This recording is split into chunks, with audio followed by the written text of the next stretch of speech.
don't got no friends. I don't got no friends. You know what I mean? I got supporters, people on my side and people on the other side.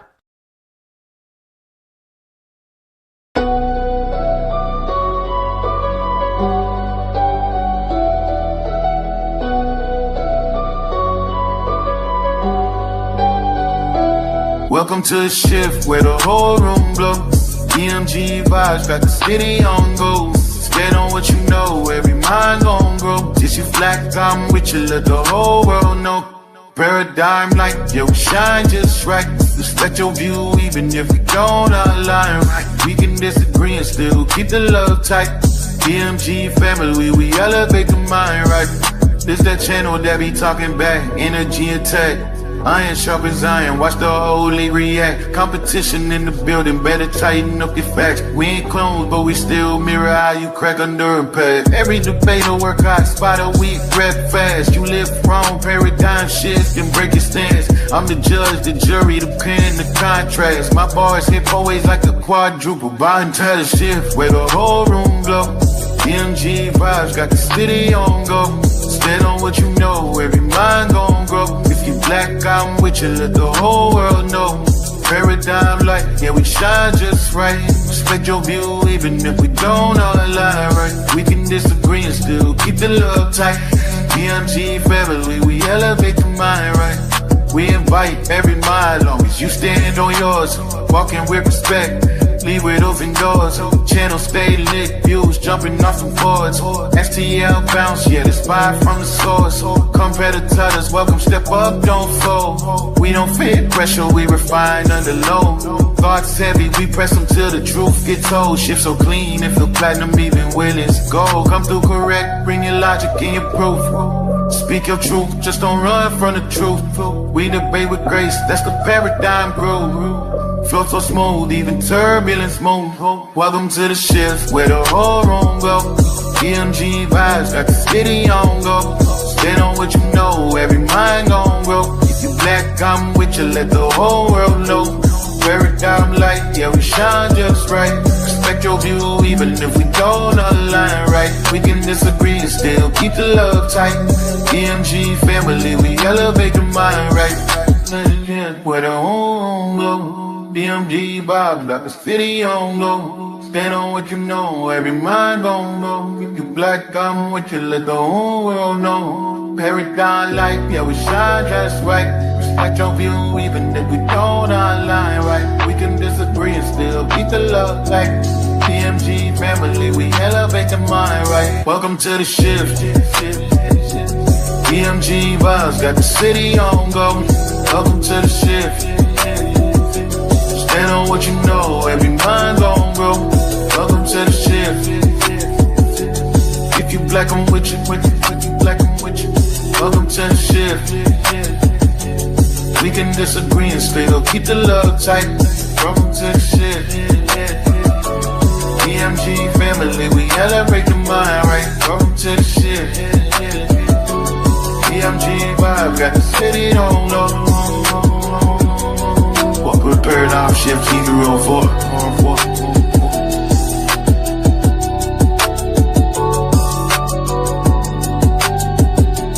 Y'all know I say that greeting for one reason and one reason only. It's because if you black, I'm with you.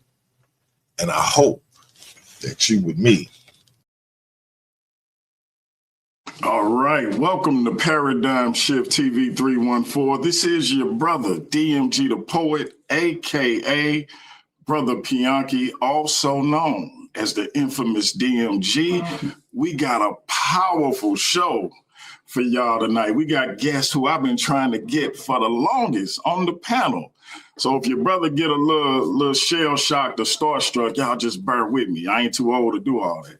That being said, before we get into our spiel, y'all know I got to do my spiel, and then I'm going to turn it over to the distinguished panel.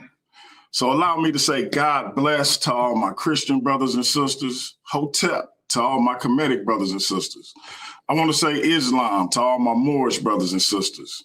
Assalamu alaikum to all my brothers and sisters in the NOI. Peace to all my brothers and sisters in the nation of gods and earth, them 5 percenters. I want to say what's up to all my atheist brothers and sisters. Shout out to all my Abo brothers and sisters. Big salute to all my Rasta brothers and sisters. Last and certainly not least, I want to say Jumbo to the rest of my brothers and sisters all throughout the African diaspora, be it here in the wilderness of the United States of America or beyond. Y'all know I say that greeting for one reason and one reason only, is because if you're Black, I'm with you. And I hope that you with me. Our different ideologies should not keep us from uniting. We can have unity without uniformity. And last and certainly not least, we can disagree without being disrespectfully disagreeable. I know that's the hardest part. With that being said, let me turn it over to the Don of urban apologetics himself, the Godfather, Alfredo, also known as BK Apologist. It's on you, my brother. Yeah, what's going on, part of people, the place to be? I go by the name of the BK Apologist, transmitting all the way live. New York is the city, Brooklyn is the borough. What's good? What's going on?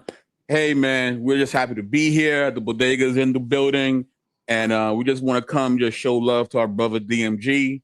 It's amazing how we got here. You know, many of you might not know that me and DMG did not start off in friendly terms. You know. He was definitely the ops for a while, but, you know, God through his Holy Spirit, you know, connected us and we became friends, and now we're brothers in the faith. So it's an amazing journey, and we're just so happy that you're back with us, DMG, you know, and we really appreciate what you're trying to do. And that's why we're here, just to show you love. You know what I mean? I appreciate it. Yeah, BK was one of the chief ops. Like, I was like, man, this dude, who this dude think he is, talking to my man Jabari, talking about my man Jabari like this, and Shaka Amos. So like, what's wrong with this dude, man? And then, man, the guy Adam Coleman just did my man Jabari so dirty. Like, I still feel like Vocab was wrong for going to get Adam, but he did him so dirty. And I almost feel like that's when the clock started winding, because it was like, man, it was horrible. For those who haven't seen it, I think Sarnetta still got the video up. It's Vocab, and for the most part, Adam Coleman having a conversation with Jabari, and it got super ugly. And it was a fun conversation. Yeah, I bet it was for you. I bet it was for you. But yeah, the just kind of the ideology I had found myself in, which I still got a lot of respect for the brothers and sisters in that paradigm, but it made me question some things. And then it wouldn't, maybe 6 months after that, I was no longer a part of the temple that I was in. So that it just kind of stirred some things up. And then eventually, progressively, as y'all know, I gave my life back to Christ. So salute to all the brothers and sisters who I didn't even realize was behind the scenes praying for a brother, because I had kind of seen people on YouTube, but didn't necessarily know if they knew me or were aware of me and all of that. But like BK said, he was the ops, and then I thought he was kind of getting at me a little bit, because he'd be like, man, basically he was saying my thumbnails was trash. So he was like, bruh, you need to get some better thumbnails. Let me tell you about this app I use. And then he started remaking my thumbnails for me. And I'm like, man, what is it? This dude say something about every thumbnail I put out. Now he just remaking them. But it was love though. So I definitely appreciate him. And then we just, God just bonded us up as brothers. And, I've definitely been appreciative of the relationship. Absolutely. That's fire. So, I got some peoples with me. These are people I definitely do life with. These are my brothers and sisters in the faith. We got to start off with, of course, we got two of the bodega ladies in the building. Let's start with Dana. What's up, Dana? Hello. Good evening, everybody.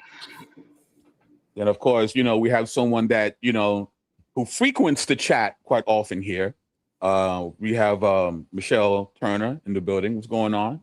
What it do? You know what I mean? And then we got, my man, 50 grand, CMB, the ambassador in the building. What's going on, sir? What's going on, brother? Glad to be here. Yes, yes. And we got my man, one half of the EPMD of Urban Apologetics. We got my man, True ID, Adam Coleman in the building. You already know.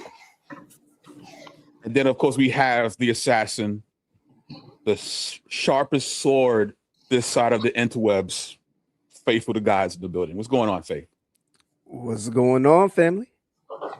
So we're here just to kick it, man. So, I mean, whatever you want to talk about DMG, whatever questions you got about the UA and, what we do, feel free to ask. We're here. Well, let me start by saying, like, how did, and we could just go around the room, how did y'all get into urban apologetics, and how did y'all all kind of come together as this Justice League of urban apologetics, so to speak? Well, the government put us together because, we're all COINTELPRO agents. So, Facts, all facts. Oh, man. Oh, snap. That is funny. who wants to go? Who wants to go first? Yo, ladies first? I don't know. Yeah, let's do ladies first. Let's start with the sister Dana. No pressure. No problem. I got involved, one, in my off the screen life. I was in the streets sharing Jesus with people. And I actually met two of the people on the screen right now online, virtually doing a Sunday seminary class. And then after that, me and Michelle started doing just videos together. And then she got actually connected with BK, and she was like, yeah, he asking us to do a show that is a lady's perspective, and I'm gonna get you on the show. I said, okay. She's like, no, I'm gonna get you on the show. Be available. I said, okay. And that was pretty much the rest is history. That's how I got thrown into the gauntlet. Miss Turner. Okay. Now we got to go to the biggest troublemaker in my chat. I've never done anything. I am a delicate flower, flor delicata, if you will. So I'm very confused about the outlandish, very untrue statements being made about me, and it's so sad. So anyway, I grew up in church, and my grandma actually used to take me door to door. So when people laugh and make jokes about Jehovah's Witnesses going to people's houses, we were actually doing that, and we wasn't Jehovah's Witnesses. So I've always been like, even as a kid, like we would knock on people's doors. My grandma would like make cakes and pies and stuff like that, and she would have it with her, and we would go and talk to people, go in people's houses. You tell us had to be a long time ago because people weren't as crazy as they are now, and so like I would watch her like minister the gospel to people, and then once I got a teenager, my parents got me because I started asking a bunch of questions. So they got me like books. This is before I knew what Apologist showed me.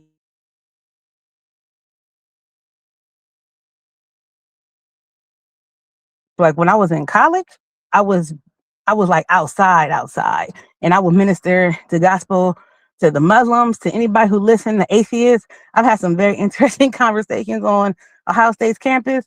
And they were, mind you, Ohio State campus on Friday and Saturday nights is wild. Like it is really wild. High Street is off the hook. If you know, you know. And so I've always kind of been like outside doing street ministry. So it was kind of a natural progression to do it online. And then I was in another group with BK, Adam, Colin. Like me, Dana, and Colin was in Sunday seminary together, and we were learning different stuff there. And then I had met BK in a group, what was like a Hebrew Israelite group or something. I met Mike. Group. Yep, old group. Yep, BK, Mike, and Jordan, Phil, who's not here, Colin, like they was all in there just lambasting and just beating people down. But in the comment section, I just was like, and it was wild to me because I was like, these people are really out here beating up on these people, and these people come back and say some of the craziest stuff, like where the Bible say read in context. And I just was like, your argument to this information they're giving is this. So that's kind of how I got connected with everybody. Then Alfredo started doing the bodega in 2020. He started doing like bodega Bible talks on Fridays, and he wanted some of the ladies to come on and talk about like Christianity and stuff like that from the women's perspective. And me and Tiff had already been like doing videos like on scriptures that is misinterpreted. And so we went through and we would like exegetically show how to break down scripture. So me and Tiff was already kind of doing that. And then we started doing it with them. So half the bodega ladies is here, the other half is busy right now. But yeah, so that's how we kind of all came together. Okay. Don Alfredo. Yeah, so I mean, it's funny, right? Because if you are a believer in Christ, you have done apologetics. If you've ever articulated the gospel, answered a question that somebody had about the Bible or about Jesus, you were doing apologetics, right? So me being a native New Yorker, growing up in the 80s and the 90s, a lot of these ideologies became very popular in New York. So, downtown Brooklyn, you got the Nawabians selling their books, you got the 5%ers in the Cypher, you got the Hebrew Israelites, ISUPK with the spiked shoulder pads, going crazy. So I became a Christian in the midst of all that. And, I was actually going to college at the time. And, I'm young in the faith, just got baptized, I'm trying to invite people to church, blah, blah, blah. And they hit, all I know is like the Gospel of Matthew and a little bit of Book of Acts. That's all I know at the time. And, the Hebrews and the Wahabians, they're throwing scriptures at me that I've never seen before. I'm like, yo, are they right? I was kind of shocked, but I would go home and I would start reading, and I would realize, if you read like the verse after or the verse before, it undercuts whatever argument they're trying to make. So I'll go back to school the next day. It's like, y'all, you're wrong because look here, blah, blah, blah, blah, blah. Right. So then, fast forward, the advent of Al Gore's internet, you start seeing these same ideologies, but, they are very internet savvy and they're really gaining an audience. And I'm like, man, we need to say something here as well, not just, in the streets. So I just hopped on, started doing, some YouTube stuff. At first, it was just uploading little sermons I've done in church or whatever. But then there was a conference in Brooklyn that Frank Turek had. He was doing an apologetic training, and Vocab was there. That's where I met Adam. And Vocab and Adam is like, yo, there's no one really in New York doing what you're doing. Like, you should really, really do an apologetic YouTube channel based on, your perspective and your vibe. I'm like, oh man, I think I should. And that's where BK Apologist was born, because BK stands for Brooklyn. And, and I've been lucky enough to meet with some amazing people, and we've joined forces like Voltron, and we've been tight ever since. That's what's up. And so I'm gonna go to your partner in crime in a lot of instances, Adam Coleman. And it was funny is so we talk about the EPMD apology. So that whole, I guess, moniker started because I was a huge Eric Sermon fan back in the day. And so when I met BK at that event, you know what I'm saying, with Frank Turek was there and all that, like, he was dissing my man Eric Sermon. He was like, yo, he trash. I'm like, bro, how you gonna call my man trash? Like, it just kind of became this whole like back and forth. As the MC, not the producer. As the MC. As an MC, put some nuance. Right. All right. So that's how we just bonded, I think, over hip hop, and so that's kind of where that moniker comes from. But honestly, for me, man, I think it's a lot. I think I would just say like my dad, bro. I remember like when I went to college, the like right before my freshman year, and like, I mean, we didn't even know what apologetics was, but like he gave me this book on like refuting a certain version of evolution or whatever. And so he was like, man, like you got to be ready. It was my first time having grown up in the church, like being in an environment where I was going to be challenged with other people's views. And my dad was like, yo, you need to be ready. And so I'm kind of naturally wired. I'm a laid back guy, but I'm just naturally argumentative, you know. And so I kind of went into college just with a chip on my shoulder. And for better or for worse, it's like I was always debating in the dorms and like dealing with 5%er and God Body and just Nation Islam, whoever, you know what I'm saying, on the campus of VCU, who just beat UNC, by the way. Side note. Anyway, I was that guy, man. Like I would be debating with my professors and all that kind of stuff. I'm just kind of wired that way. But fast forward, I think for me, like when I really started getting serious about apologetics is because, quite frankly, I think it saved my Christian life, man. I was going through a really dark time early in my wife and I, we got married, we had lost a child or whatever, and so leading up to that, I had just gotten into apologetics and had just been eating it up for like 5 months. And so it kind of gave me an intellectual safety net in order to navigate that situation. And so when we kind of came out of that, I'm like, man, like if it was able to buttress my faith, then it could be a benefit to somebody else. So that's when I started, the podcast. And honestly, I'm a hip hop head. And so like, I kind of always have been on like some battle type stuff. Me in the 80s and 90s, that was just my vibe. So, I kind of just translated that into how I approached apologetics, man. And then, a lot of people don't know, but like I've got a sister who's an atheist. And then I have a cousin who refers to himself as a Kim. Like he's like really in the Kemetic movement like that, And so like while they were kind of going their different directions, I was like, man, I really gotta put my flag in the ground for the gospel, man. And so that just kind of propelled me even more, which is funny. I don't know if I've ever actually said this like live or publicly, but like part of the reason why the Jabari conversation went the way that it did is because I took it personal. My cousin has been a Kemetic, like going back to like he got introduced to it through Wu-Tang. You just kind of just diving deep in there. And so when I had that conversation with Jabari, it was just like I felt like I needed to make an example out of him, because my cousin looked up to him. You know what I'm saying? I guess in a way. I don't know if they've ever actually met, but my cousin like really looked up to him. And so I felt like I had to, like I said, I just had to make an example out of him, and so it was really, that's part of the reason why that conversation went the way that it did, But yeah, man, honestly, it's like when I started getting into it, man, like it was guys already like faithful to God. Matter of fact, like I was looking online at some of these forums and like faithful to God was already killing it. You know what I'm saying? You had guys like Tremaine Terrell, who was out there getting it in at different chats, man. Like you had, of course, like your Vocab Malones and Jude 3 played a big part of like what inspired me to get started. So like I just felt like, man, there's something going on here, and I just wanted to be a part of it. Not kind of knowing how it ended up, and it's just really been beautiful to see like how just a bunch of dudes and ladies on the internet putting out content I think has really shifted the conversation in some ways that we probably don't even realize, man. And it's just fun to be a part of it, bro.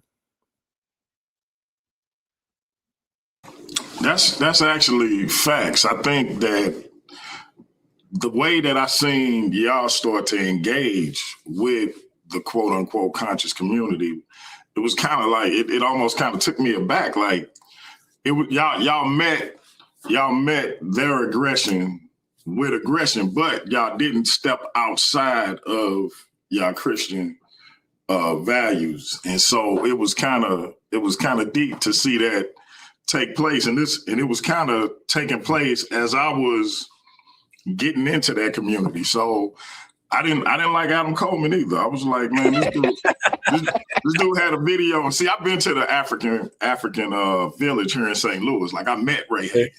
And this guy had a video he was like, man, I ran down on Ray Hagan. Like I'm like, what? What is doing the kid? Man.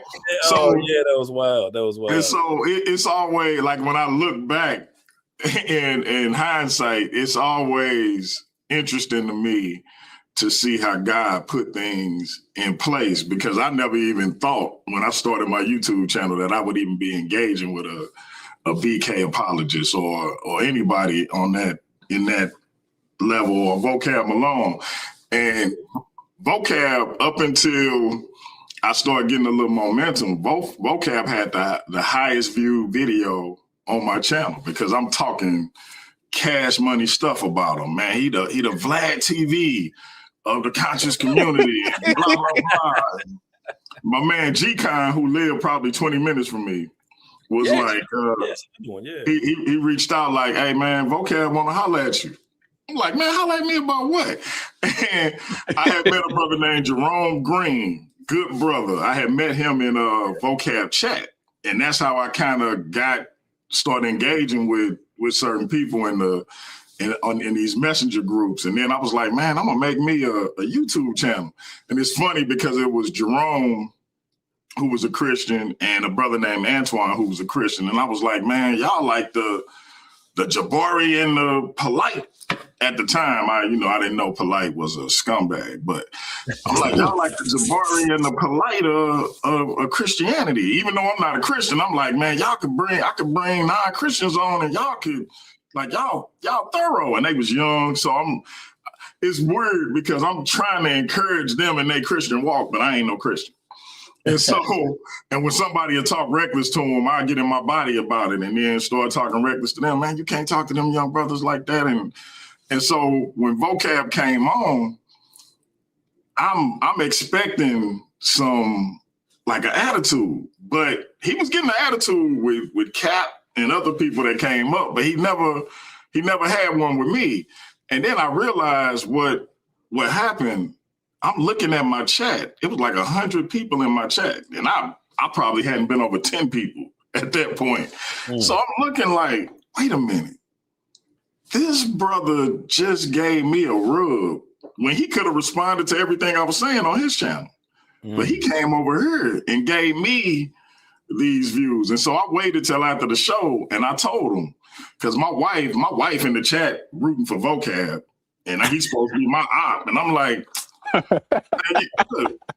I can't tell her to pick a side because she's a Christian. So I would have lost. So I told him, I said, hey man, I appreciate what you did, because you could have responded on your channel and this would have just been me and my little 500 subscribers, and you would have got it off and it would have been that. But you actually gave me some subs and some views and all of that. And he just laughed like he knew what he was doing.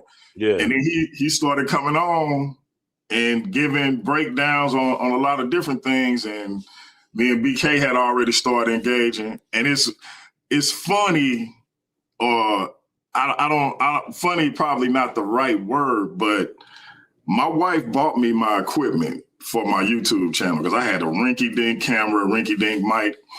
And she said she didn't even understand why she was doing it. And when you see the progression on where it started and where it got to, it's just an amazing situation to kind of be at the center of, because you literally see how God had his hand in this thing from the beginning. But before I continue on my can I say something real quick though, bro? Go ahead, bro.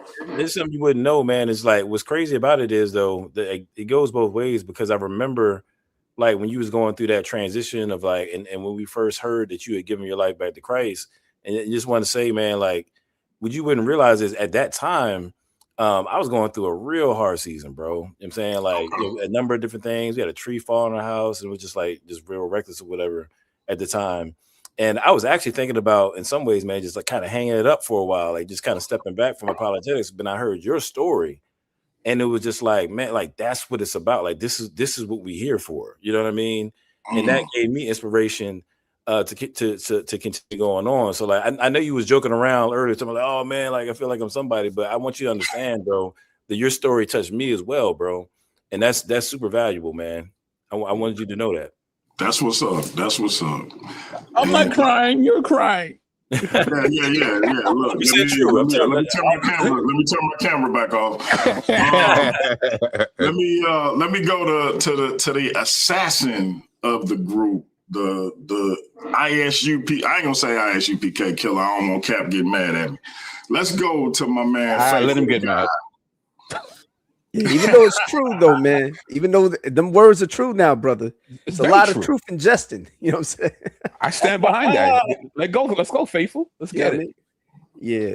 So how I got involved in urban apologetics. So um even though my parents were Christians, I was not a Christian. I didn't get saved until 2014. I was caught up in really unsound beliefs. So my first experience with actually holding to the Bible came through the Hebrew Roots movement, and then I eventually got influenced by the Hebrew Israelites. So I didn't get saved until 2014. And of course, since the last ideology that I had been influenced by was Hebrew Israelism, I noticed that there weren't a lot of Christian apologists dealing with that, right? But ironically, man, my first year as a Christian, I really, found this community called the Google Plus community. There's a lot of Christians in there. They had me talking with atheists and people like that for like my whole first year. And that actually, believe it or not, those interactions with the atheists actually prepared me for the kind of work that I do now, because the atheists were hitting me with stuff that I had never heard before. They were hitting me with every kind of argument against the Bible, textual, critical arguments, like the stuff you might hear Chris Harris and these guys use now, even though he's, that's another story. I ain't going to say nothing about it. I ain't going to talk bad about you, Chris Harris. I was about to have to catch myself. Yeah, Chris, I'm going to be nice to you today. But yeah, it was like way worse stuff than what he says. And, that prepared me by, one, I didn't lose faith. Secondly, I found that there were Christians out there that were already dealing with these issues. And so that would help prepare me not only to, check the Hebrew Israelites on their nonsense, especially because they're King James only and they got a whole bunch of weird beliefs. And like, yeah, their belief system can't withstand those kind of attacks substantially. Like, that's why you see them. It's always like, you know what I'm saying? Like, they don't do well when they deal with somebody who actually knows the textual critical arguments. That's why, for example, someone like my brother BK or Adam Coleman can hold their own against the conscious community, but these guys, they have to relegate themselves to rhetoric. So anyways, man, the first people that I came across, man, in terms of urban apologetics, I'd say is, my brother, my brother Vocab Malone. Then I met BK. Then Adam, I forgot how did you and I think you reached out to me, right, Adam? You wanted me to do an interview. That's how we met around 2016, 2017. Then yeah, man, of course. Yeah, and then and I didn't realize, man, that these brothers were all cold, man. These brothers were, I mean, they were holding it down on their own regard. They were doing their thing. I'm over here focused on the Hebrew Israelites at this point. In 2016, the end of 2015, 2016, I started focusing my attention on Hebrew Israelism, after dealing for like a whole year with the atheists, from like when I got darn near when I got saved in 2014, September 2014, all the way to like right towards the end of December. And then that's when I made the shift to dealing with the Hebrew Israelites. And then, I met Vocab. He did an interview with Apology Radio, I think is what it's called. And then I met this brother BK because Vocab started a Facebook group. And then, of course, my man Adam Coleman and the sister Michelle. I met my sister Shell. I believe it was on. Now you could correct me if I'm wrong, Sister Michelle. It was Sister Cherry, I think, is where I met you in her live chat. Yep, it was in her live chat. Yep, and then Shell found out about me, and then and I found out about her and what she was doing, and I realized that all of these folks were so talented. Of course.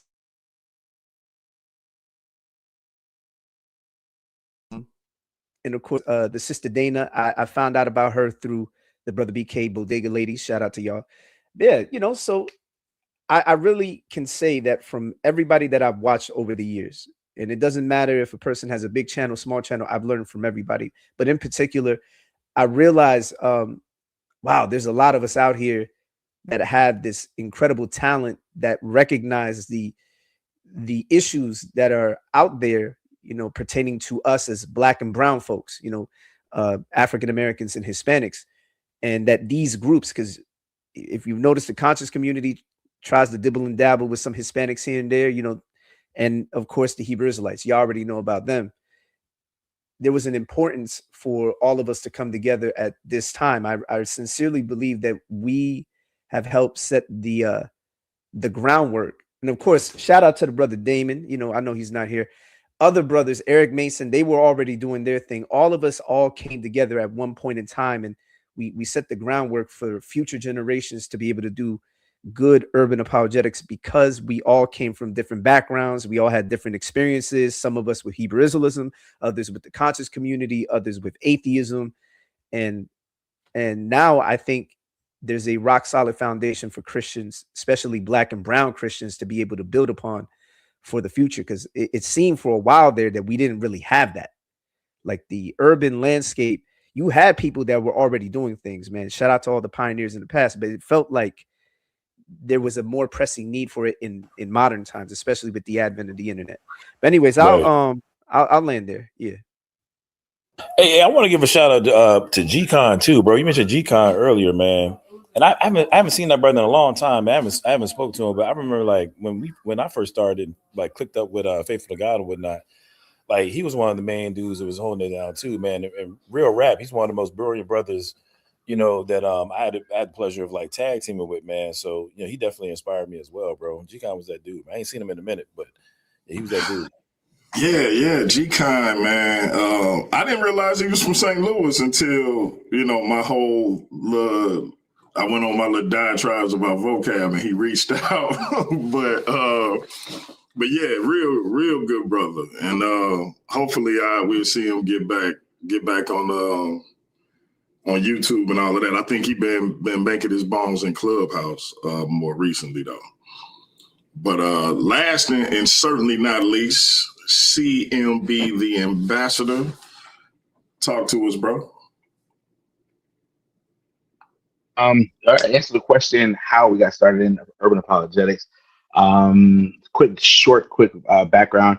I grew up Seventh-day Adventist, which if you don't know, if you don't know, all right, I was kind of a Christian now. Christian organizations, kind of not. I would call it a cult myself personally, but you know, the jury's out for a lot of people. I'm gonna just leave it at that for the moment. However, I got involved in that and I grew up in that third generation, whatever the case was. Left out when I was about 25 or so. And I kept up in contact with a couple of my friends from school and growing up, or whatever the case is. And one of my homeboys was saying something crazy online. Well, his friend was anyway. And I was asking him questions like, what's this dude's deal? Like, he's using the Bible, but you know, he seems like he's like in the Old Testament. Like, what is he doing? You know, and my homeboy is like, he's a Hebrew Israelite. And I was like, what? You know? So I hadn't heard about that. So that was probably around 2015, 2016, maybe 2014, 16, somewhere in there. Anyway, so I kind of did a little deep dive into these kinds of things, and kind of learned a little bit more as I went along. And then that's why I found out the same vocab's Facebook group.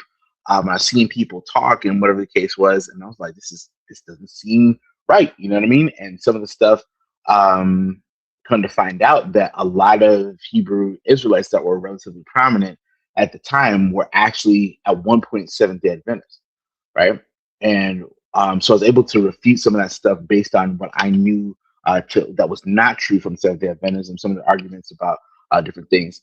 And so long and the short is that in that group I met Faithful, I met BK, and BK and I kind of took a kind of an approach. We kind of ended up talking to the same people and arguing the same things, and so caught up with one another offline, and through some interesting twists and turns in different types of groups and so forth.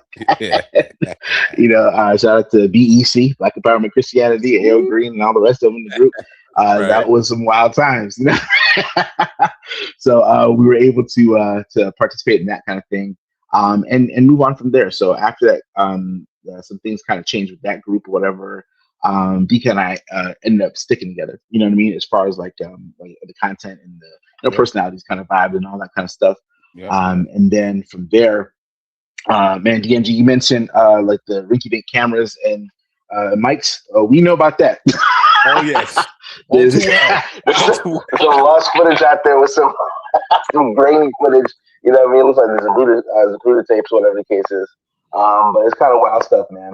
But we've been around doing that kind of thing for a minute, and you can talk about some people from different backgrounds and stuff like that. And it's like not a lot of people deal with some of the stuff that we've dealt with, including Seventh-day Adventism, and so I was able to be a part of that. And shout out to again Pastor Mason and Uncle Damon, with people out here doing stuff like that. Urban Apologetics, the books. Adam is actually a contributor. So shout out to author Adam Coleman. You know what I mean, as well too. So he's a contributor to two of those books there as well. So that was pretty dope from that standpoint. So I've been around for a got to meet everyone in person here except for Faithful and Adam. I think I've met y'all. But I was hanging out in person, hanging out online, offline. We talk almost every day. You know what I'm saying? So this is real deal family. And we push each other to get better. We push one another to and hold each other accountable in a lot of different ways, not just with debates and all that kind of stuff and honing our skills, but really just the personal life and so forth like that. So these people are my family and I love them.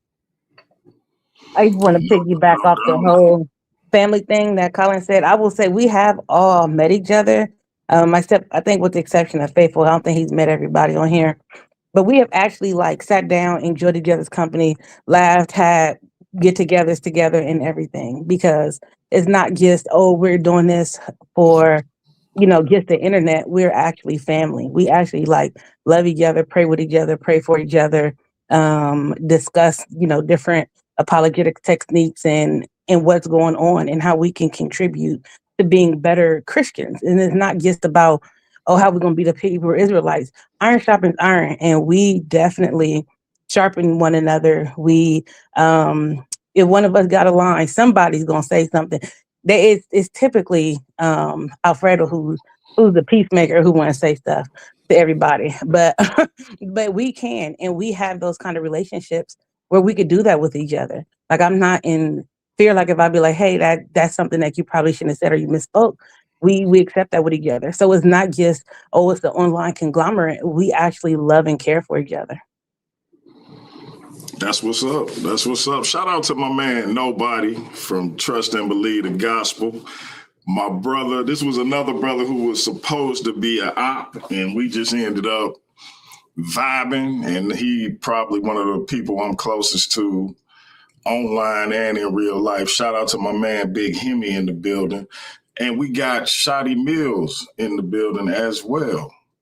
So I don't know if you was listening, but I was asking everybody how they got into the urban apologetics scene, if you wanted to answer that. Good evening, everyone. How y'all doing? Sorry, I am late. Lost track of time. Hey, people. Hey, my family. What up? What up, She's sis? the smartest person you'll ever meet. That's not true. That's very true. It's not true. But how did I get into urban apologetics? Okay, so I think it was 2014, 2015, around that time. I had a friend of mine that I grew up with back in the day. She was a Hebrew Israelite, and I'd never heard about Hebrew Israelism at the time. And so I noticed she would post stuff on Facebook and all sorts of things. And so I just started to engage with her as a Christian. And so I started to engage with her because I wasn't really understanding where she was coming from. And so through that engagement and me learning a little bit more about, what she was ascribing to, I wanted to do some research so I could see exactly, what she believed and what she was into, and see if I could learn more. So that when I interact with her, I could be well informed. And so that led me into the urban apologetics world. And here I am. Okay. So I hope y'all ready to go and get into the drama a little bit, get a little messy. BK. See, I like to say I'm not trying to be an apologist or proselytize. BK corrected me the other day. We was on the phone. He was like, "But that's what you're doing." Because I get into an argument with my brothers and sisters, some sisters, mostly my brothers, all the time about Christianity being forced on our ancestors. And I had problems with that before I gave my life back to Christ. I really got problems with it now. As I look into it, as I done seen a lot of y'all videos, particularly BK's. But what's y'all position on this notion or accusation that Christianity, the belief, was forced on our ancestors? Because I got several issues with it, but I'm gonna let y'all go, and whoever want to start can start.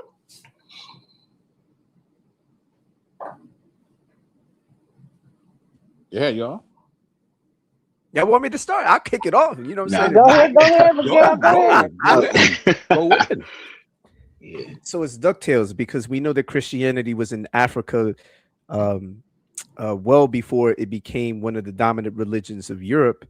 And the reality of the matter is that when they make these bad arguments, they're not looking at the work of Vince Bantu. They're not looking at brothers like Damon Richardson and others who have great apologetics towards these kind of issues.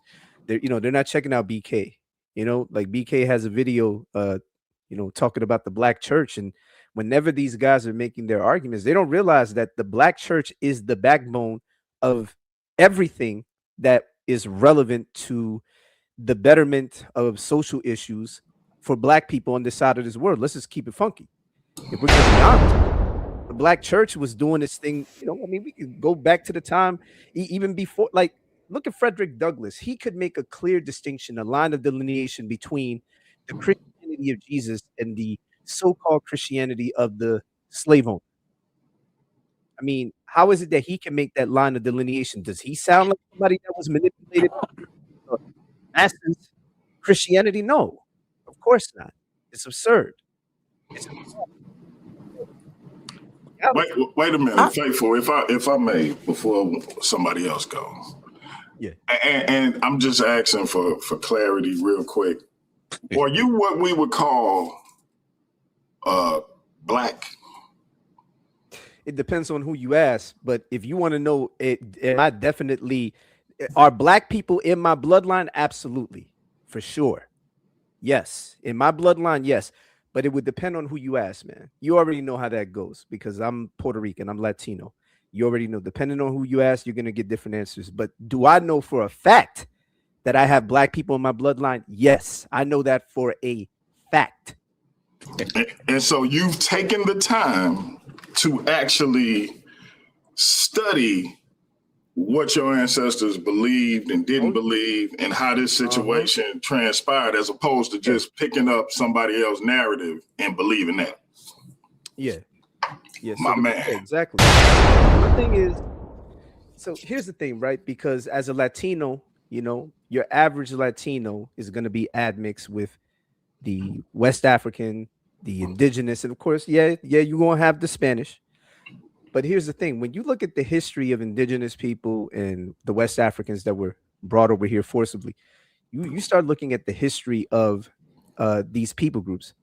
Bro, like the picture is not this bugged out, whatever these guys are talking about, like, everybody was just brainwashed into mass Christianity. Otherwise, you wouldn't have had a social movement that recognized the ills that were taking place against both black and brown people. When you look at the civil rights movement, you saw a lot of black and brown folks stepping up to the plate to point out that the Christianity that they were upholding was the Christianity of Christ, and that the people that were claiming to be Christians who were engaging in racism were the complete opposite of what Jesus was teaching and commanding people to be. That can never be the Christianity of Jesus. And so we, on this stage, we uphold the Christianity of Christ and the apostles, not the Christianity of slave-beating racist white people.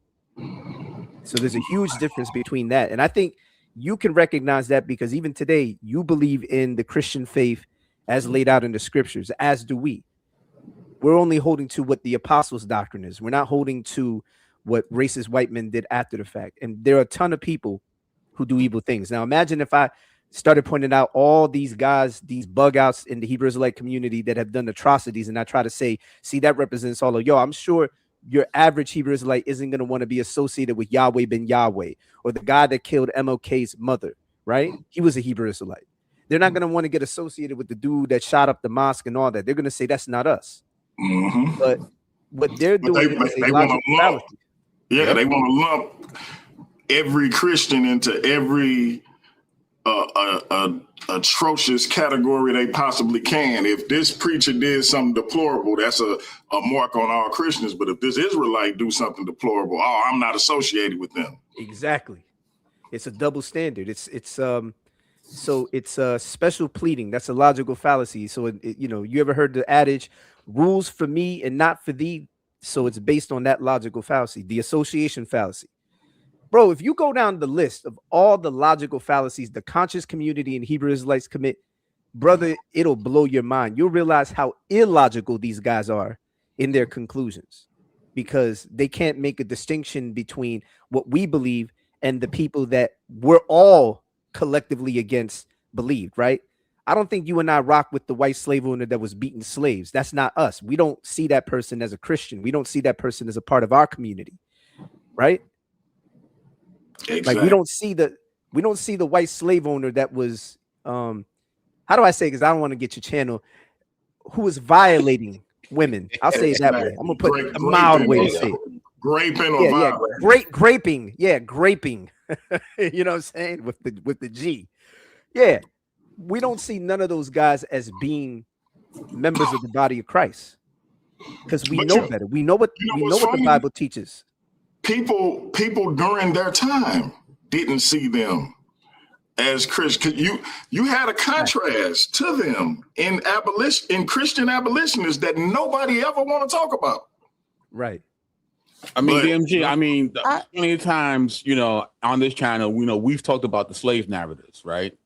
That what the actual slaves experienced, and the slaves themselves, in their own words, would tell you, yo, master would come in and he'll talk about all this nonsense, but then when he would leave, that's when we get into the real gospel teaching. Like they knew. And there's a point that you always make that I think is brilliant, DMG, is that a lot of people in the conscious community always want to big up their ancestors, right? But they don't big up the ancestors that knew the difference between the real gospel and the nonsense that the slave owner was trying to indoctrinate them. All of a sudden, those ancestors don't mean anything. You know what I mean? Yeah. So you always want to make I also want to say this really quickly. It's funny to me how a lot of people who say they revere their ancestors to this extreme, that they view them as such simple-minded people that they didn't have the ability to resist, fight, or deny something being forced on them, right? It's a form of chronological snobbery that you believe that because of the time and era in which you were born, with the quote unquote information that you have, that you are able to rightly make decisions. And your ancestors were so simple that they wouldn't have been able to resist Christianity if they chose to. And I just think it's such a terrible view of those who had come before us, all they endured, and all that they stood and withstood, so that we can be, we say that I am my ancestors' wildest dream, if you will.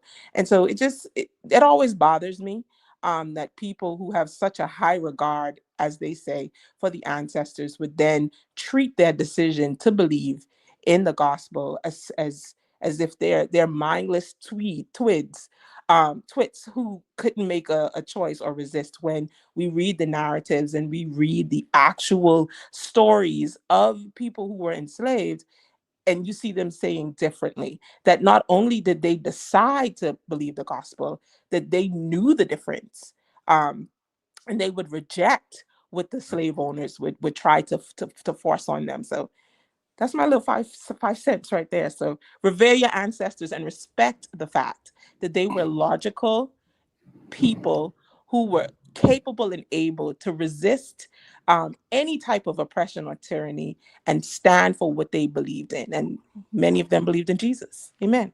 Can I get a amen? Like, listen, it's weird to me for somebody to say they honor their ancestors. And like, I pray to my ancestors. And my question be, who did your ancestors pray to? Right.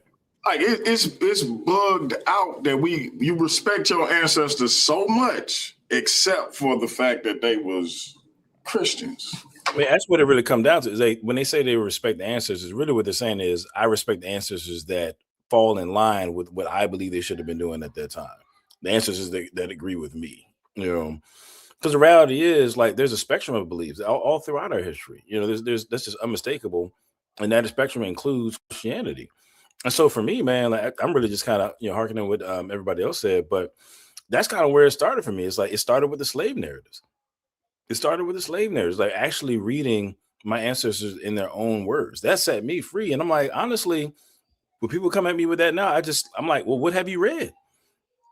Have you taken advantage of the information that's out there? Are you just parroting with, I'm not gonna call names, but are you just parroting with somebody else said? Name names, son. I'm playing. I mean, I'm gonna be real. Like, I'm gonna be all the way real, and I'm not trying to start nothing necessarily, but like when I first got into apologetics, man, I would listen to these guys, whether it be a Brother Polite or whether it be Jabbar, all of these guys, and I'm like, it's very clear that they are, when it comes to history, have a very narrow view of what's valuable. Like they only value that which they agree with. You know what I'm saying? And so at the end of the day, there's whole swaths of history that they just haven't even dug into. It's just very apparent because, like, if you've been in the game, you got X amount of subscribers, you've been in the game for so long, but you don't know who Moses Dixon is. I'm saying you don't know who Henry Harlan Garnett is. You don't know who any number of people I can name. You just haven't done your homework. So I think honestly, at the end of the day, man, I apologize. I have to hop off because I got to get my kids in bed. But I would just leave with a challenge, man. Like if you really gonna stand on business, you know what I'm saying, and be against Christianity, at least do your homework. You know what I'm saying? Do yourself the favor of reading what your ancestors actually said and believe, and then go from there, man. But I apologize. I got to dip out, y'all. But I just love the vibe, and man. Hopefully, DMG, I can be back another time, man. Adam, absolutely, bro. Adam, before you leave, we can say that most of our ancestors, if not all of them, were not atheists. Now that is something that they were not. Oh, absolutely. Just for the record.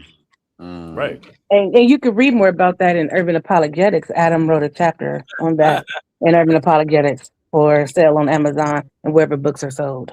Salute. Nice, Appreciate you. Hey, man, you love coming y'all, on man. for a bit, bro. Later, Adam. Peace. And I do want to ask, Shadi and I went to a plantation and we did a plantation tour. And a lot of the slave narratives are actually written.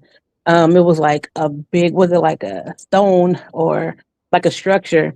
And they knew, they knew the difference. It's very clear reading their stories in their own words on the plantations that they actually lived on. And I think like going through that plantation tour and then they had like a little church too on the plantation. And what is it called? Like Antioch, I think is what the name of the church was. And they changed it to Antioch. And like reading how they knew the difference and being there where they lived and where they worked, it gave me, who I already, had read slave narratives, but being on that plantation and reading their stories and their words on the plantation gave me an even greater level of respect and admiration for the enslaved. 100%. Anybody else? Yeah, I just want to jump in real quick, y'all. I'm CMB, y'all. So like we're talking about like how do we know, that this wasn't forced on us. You can't really force a belief. You can, coerce people to participate in the rituals and all that kind of stuff there, but you can't force a person to believe something, really. So we have a philosophical problem there on that. And then we also have some historical kinds of things we have to look back.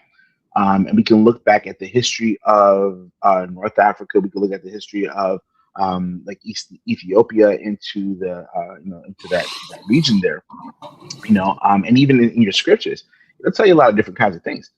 So we can look at the Ethiopian eunuch in Acts chapter 8 or 7 or 8 or whatever it is. when he is reading, and Philip is asked, can you explain this to me? Or I'm sorry, Philip asks him, do you know what you're reading? The guy's like, how can I understand what I'm reading if no one explains it to me?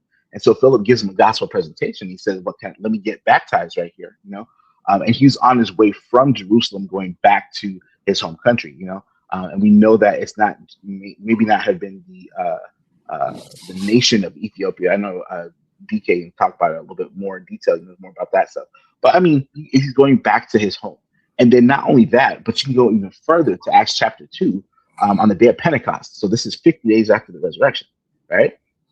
Where you have people that are in Acts chapter 2, these people are native Jews they're living in Jerusalem from other countries, which include Egypt and Cyrene, which is part of Libya, right? So you have these places in Africa that have, prominent centers of thought, religious thought, of theology, and all these kinds of things, where we had people that are not European that are doing what they came to do, and have preserved things like that. You can look at the Ethiopian Orthodox Church. You can look at Coptic Christianity that have not been touched by European thought.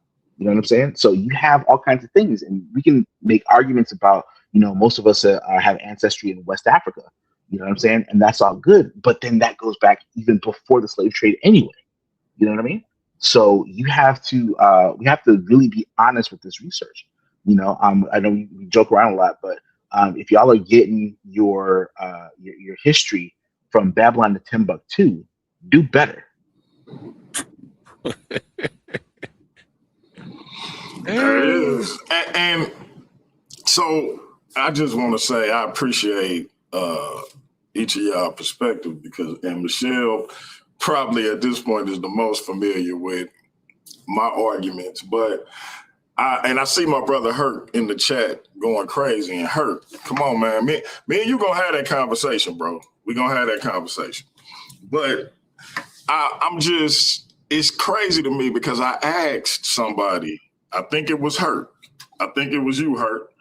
I asked him, I said, if I took 50 people and I cherry picked scriptures out of the Quran or the Kemetic text or the I think how you say it, Bhagavad Gita, any spiritual text you can think of, spells in the Kemetic text or surahs out of the Quran, I cherry pick them.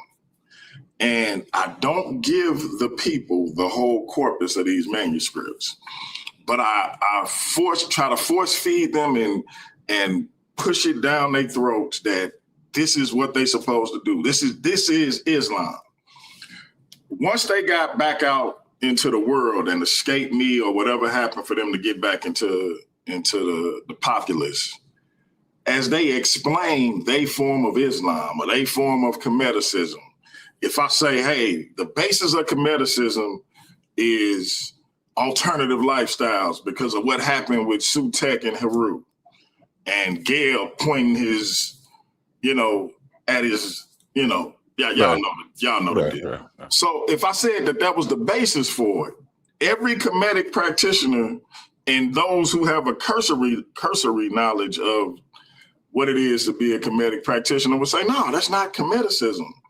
That's not what it is. And where you get that from? And when they get them those cherry-picked spells, they'll be like, that's not what this consists of.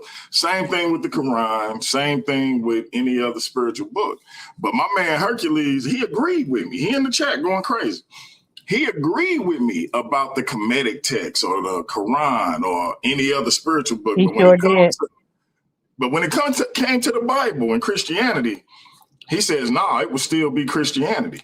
And we know for a fact they didn't give our ancestors the whole corpus of the book, because when our ancestors got it, they went and had church for themselves. They made an informed decision for themselves. And that's what my man Hercules and other people don't seem to get. If they didn't have the full corpus of the text, they wouldn't be given or forced Christianity anyway. We can start right there. But when they actually got it, they made the decision for themselves. Under the cover of night, hiding, risking their lives. to have church. And if it was mandatory, why would they have to hide to do it? But nobody seemed to be able to answer that. They come up with all, I can't even remember what Herc said his rationale for saying it wouldn't be Islam, but it would be Christianity was, but it didn't make sense. But yeah. He better ask Tazariak. Tazariak already warned them. These ain't those John 3:16 Christians. And I think Herc might need to listen to what that man said. Yeah, I definitely appreciate y'all input on that. My other thing I kind of wanted to run past y'all was the Israelite notion, because I'm getting ready to have a conversation with Cap about this. That salvation. The same Cap that's running from Faithful to God, that Cap? Listen, I'm not. You said that, Michelle. You said that. Hey, Cap, DMG. Hey, can I tell the story, man? Tell the story. Tell your story. Tell your story, Faithful to God. Let me tell y'all. So, I was on Clubhouse for a couple of years. I kind of almost abandoned my YouTube channel. I was almost on Clubhouse every other day, for like maybe 3-4 years straight. And one of the guys that I used to encounter was the Gall. That's the guy that y'all call Cap 10K or whatever. Yeah, that dude. Man, I beat that dude up so many different times on Clubhouse, to the point where this guy, in our last interaction, I think it was like last year, this dude, I come in the room, I come up on stage, he's already on stage. I start, I'm like, hey Cap, let me ask you a question. Nah, I don't want to talk to you. I don't want to talk to you. This brother go and leave the room. This man left the room. He was on stage having a whole discussion until I came on stage. And then when I told him, I got a question for you, this man gonna go and run up out the room, man.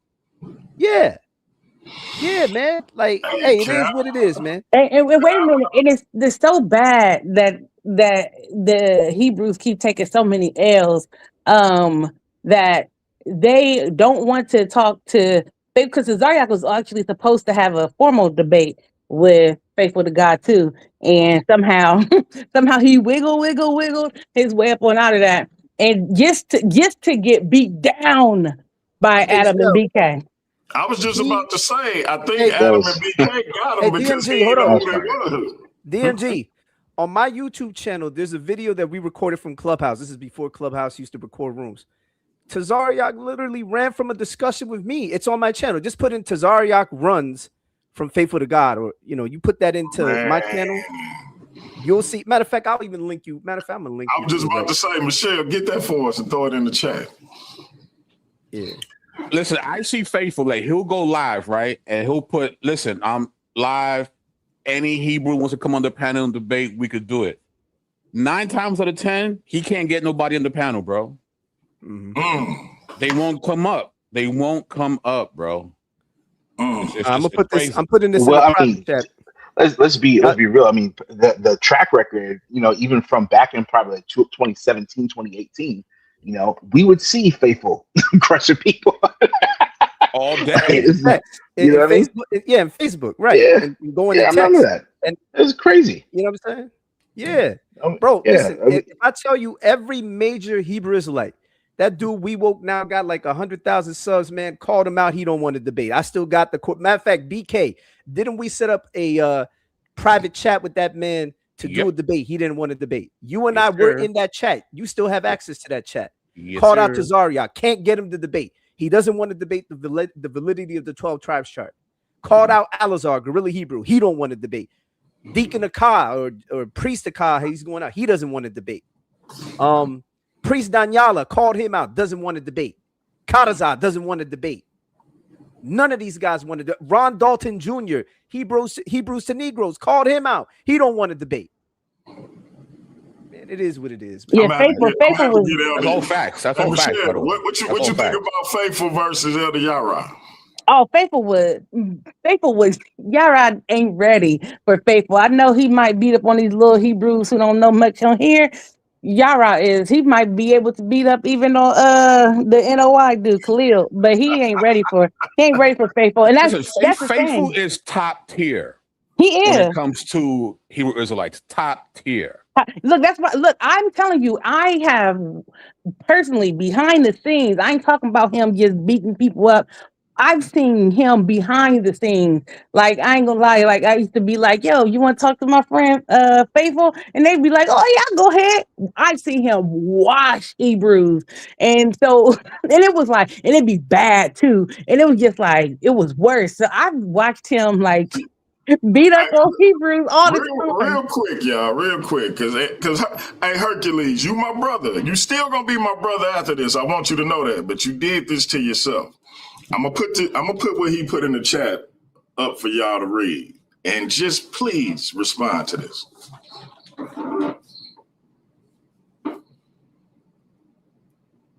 I mean, in all categories. All right, so we fell when we fell when we made co-ed education, because prior to Christians, women wouldn't get educations. It was the Christians that made sure women got educated to the point where they were able to defeat a lot of the Grecian philosophers, as Tatian says. You know, we're the ones that helped create the middle class. We're the ones that helped create hospice care. We're the ones that created universities, right? We're the so what are you talking about? Yeah, a lot of our HBCUs have their roots in Christianity. Black Wall Street had churches. They didn't have mosques. They didn't have anything else. They had churches. I really wish people would stop pretending that like the leaders in the civil rights movement were not Christians. And you may not have liked them as Christians, but they were Christians. Shell, you mentioned Black Wall Street. Did they have financial institutions in Black They Wall did. They did. And not even there, Greenwood, Seneca Village. These places were Christians. And that's why you see the black churches. You see Hebrew Israelites trying to now claim black churches, like the black church that they're referring to is Hebrew Israelites. No, those were black Christians. They were black churches who were the epicenter of black people being able to have education, have stores, have financial institutions, be able to bank. It was the church. When you needed somebody to talk to and you needed community, it was the church. I haven't seen not one person in the conscious community do an iota of anything that the black church has done. I mean, literally nothing. I haven't seen them feed the poor. I haven't seen them set up a church. I ain't seen them be a hospital. They won't even help each other. So you worried about the black church doing, baby, you need to go to your own community and y'all need to get out and do something, anything. I mean, anything. They tutor kids, they taught kids, the kids will get education. Y'all kids can barely read past the first and second grade in y'all community. And I know that's a fact because the way that y'all interpret information over there is poor. I mean, it's poor. I want to tell all y'all to read the book called How to Read a Book because y'all need it and y'all need it bad. But the black church was making sure that black Christians were educated and could read and could write and was able to have good educations, to have can vote, to learn how to pass those terrible voting exams that they made black folk. Who do you think trained them to pass those horrible tests? It was the church, bro. But I think y'all need to go back. Even the idea of human dignity that starts in Christianity. That does you don't find that in other religions.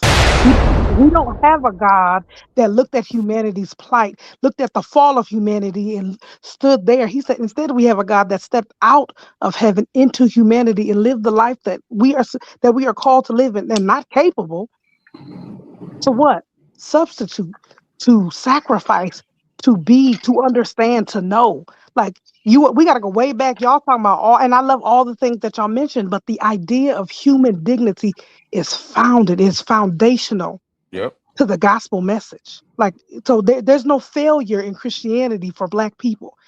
There's no human dignity, human rights, equal rights. The word right is found in scripture. I'm gonna help you out. We got to go back, like all the way back, bring it all the way back. The human dignity that you are pining for, clamoring for, started and is founded in Christianity. It's in Genesis 1. God gives us identity and purpose in Genesis 1. He said that he has breathed into us and we are made in his image. And then he says, be fruitful, multiply. That is purpose and that is identity. So all the stuff that y'all running around looking for, trying to figure out what brand of sect are you fitting in this community, that does not give you any of those things. It is found in Genesis. In the beginning, God has gave us all the things that y'all looking for. So Christianity has failed literally nobody. You start to fail when you want your identity somewhere else. We literally in the Hebrew, it talks about justice. We talk about the Old Testament. We see mishpat in there, which is justice. We see God giving justice and God giving hope to people who don't have any. Even when they were exiled and they left, and Jeremiah was crying, God left and went to exile with them. We read this in the Bible. God has never left his people hopeless. And like ever, black people, brown people, white people, regardless of what people he has never left them hopeless. He has always been with them. You are hopeless when you are trying to cling to an identity that do not belong to you. That's when you start being hopeless. That's when you start pining for anything that gives you any semblance or some hope that you don't have. And it will always leave you wanting, and it'll always leave you broken, because you will never find the peace that only God can give you. Listen, for y'all who thought Michelle Turner was just the best moderator in the business, I think y'all getting y'all eyes open. And my man Hercules still going. He say, exactly, DMG knows I am an Eamon Wilsonist. None of that has stopped white supremacists from killing us. None of that has stopped us from being miseducated or gentrification. And listen, this is what's crazy, because Hercules is an educated man. He's a teacher. You say that, but I've asked her questions in the chat that were very basic to just debating. I'm not talking about anything, and he couldn't even answer those questions. So you can say this man is educated, he's a teacher and all that, and that's fine and great. Dana's also an administrator in education. Real quick. Shout out to the sister Dana. She had to leave. Shout out to her for coming on. But yeah, so I mean, and all that's great. But again, he says all of these things, and you are making up, they didn't read the miseducation of Negro. And again, I've asked him basic questions and he couldn't answer. So you want me to believe that he knows what he's talking about? I don't think so. If the fact that he can have an education, the black church. Right. Hey, DMG, can you put that comment back up on the screen real quick? I just want to look at something quick. Which one? The same one that you just posted up there about the miseducation. There you go. All right. So none of that has stopped white supremacy from killing us. None of it has stopped us from being miseducated and gentrified. Okay. So white supremacy, Christianity. No, it is not at all. Matter of fact, Christianity is against white supremacy. Yep. Right. So you would have to, we're making a category error right now, brother. I know you educated and everything else like that, but you're conflating the terms, right? You have these pictures of white Jesus that are all over the place. That is not the Christ of Scripture. Period. Point blank. End of story. Yep. We'll stand on that, right? And that's just the way it is. And if we're gonna say things like we're people are claiming Christ, we act like we've never heard the term of identity, stolen identity before. People have stolen identities and will take your credit cards and go run up on a bill at Dillard's and all this other stuff like that, and it ain't you, right? A lot of people have been writing checks with the name of Christ that Christ has not written. He is not endorsing any of this stuff. That's right. Right? And we're here to stand on that at any point in time. So let's and when people make those statements, it shows me that you haven't read the Bible vertically or horizontally for you to even make that statement, for you to even try to compare the two. It shows me that. And what's funny about it is I've tried to tell people, but because they so anti-Christianity, they can't hear it. You getting Christianity and Europeanism mixed up. You can say Europeanism was forced on our ancestors as it pertains to changing their names and doing all of it. That's all fine and good if that's what you want to say. And I have no argument. But Brother DMG, real quick, you see that comment from the sister, or is that, I'm sorry if it's not a sister, if it's the brother or sister, I don't know if they brother or sister. It says neither has African spirituality. Yeah, can you post that one on the screen? Shout out to my sister Light in the building. Yeah, so what sis said is true.